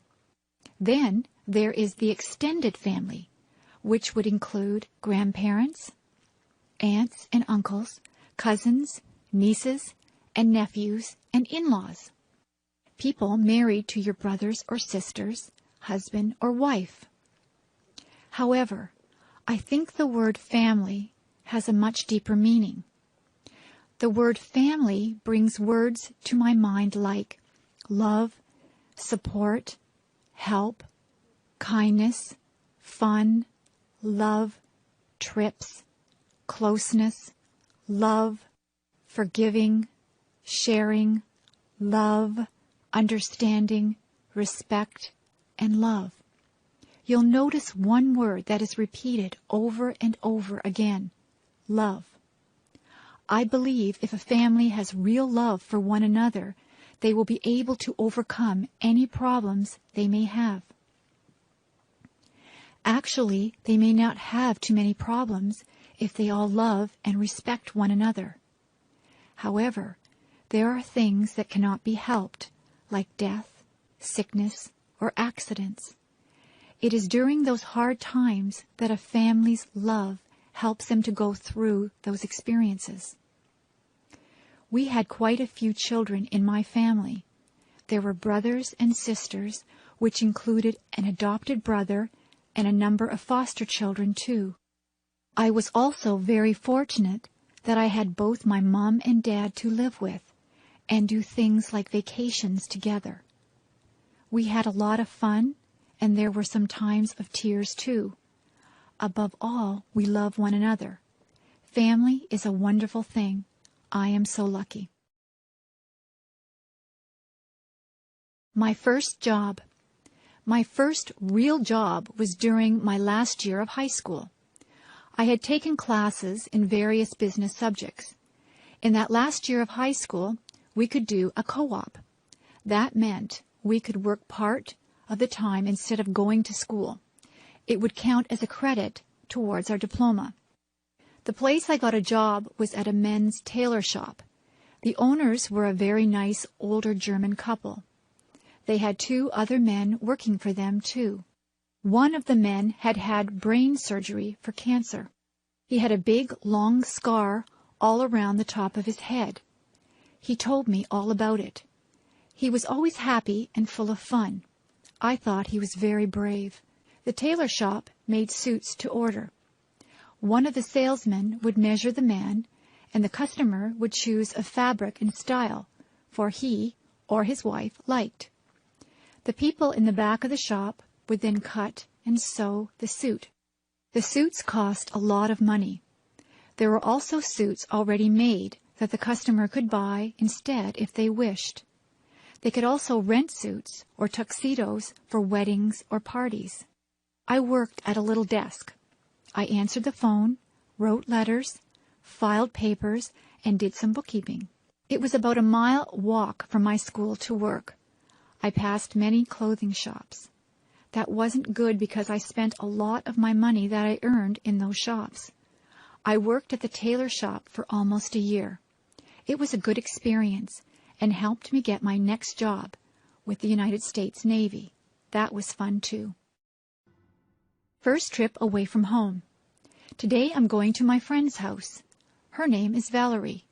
This is going to be my first trip away from home without my parents. My dad is driving me to Valerie's house, and I'll be staying there for 2 weeks. Her mom will drive me back home. It takes about 1.5 hours to get there. I have to pack enough clothes for play, work, and church. I hope I'll pack the right things. Of course, I have to remember my toothbrush and hairbrush. Valerie lives on a farm. I'll be helping her dad with milking the cows, I think. We'll play up in the hayloft after we have helped put the bales into the barn. We'll be all itchy when the job is done. There are a lot of things to do on a farm. Her mom is a good cook and will feed us well. There is a nice pond where we can go swimming. I mustn't forget my bathing suit. I wonder if the farm dog comes into the pond too. That would be funny. My dad and Mom are giving me money just in case we go shopping. I hope we do go shopping because I want to buy lots of candy. I won't tell my Mom that. Oh dear, I hear Dad yelling, "Let's go!" I haven't even finished packing my things yet. I guess I better stop writing this now and get busy fast. Bye. My job. I work at a conservation park called Balls Falls. I've only worked there for 3 weeks now. I am a tour guide, and I tell people the history of all the old buildings there. Somebody told me that one of the houses I work in is haunted. Now I get chills every time I walk into that house. My boss told me that the stories aren't real, but I have an active imagination. Balls Falls is very beautiful. It has 2 different waterfalls, the upper falls and the lower falls. There used to be tons of water cascading over them, which turned a big water wheel to grind grain. However, through the years, the amount of water has really lessened. I love working at Balls Falls because I get to work outside a lot. I'm getting a tan. In July and August, I will be working with kids there at a day camp. I am getting ready now, making different crafts and thinking up fun new games to play. I can't wait to start working with them. I think that will be the best part of the summer. I will be going to work tomorrow. I usually have to work from 9 a.m. to 4:30 p.m. I also like the people I work with. They are very nice. Come to Balls Falls and I'll give you a tour.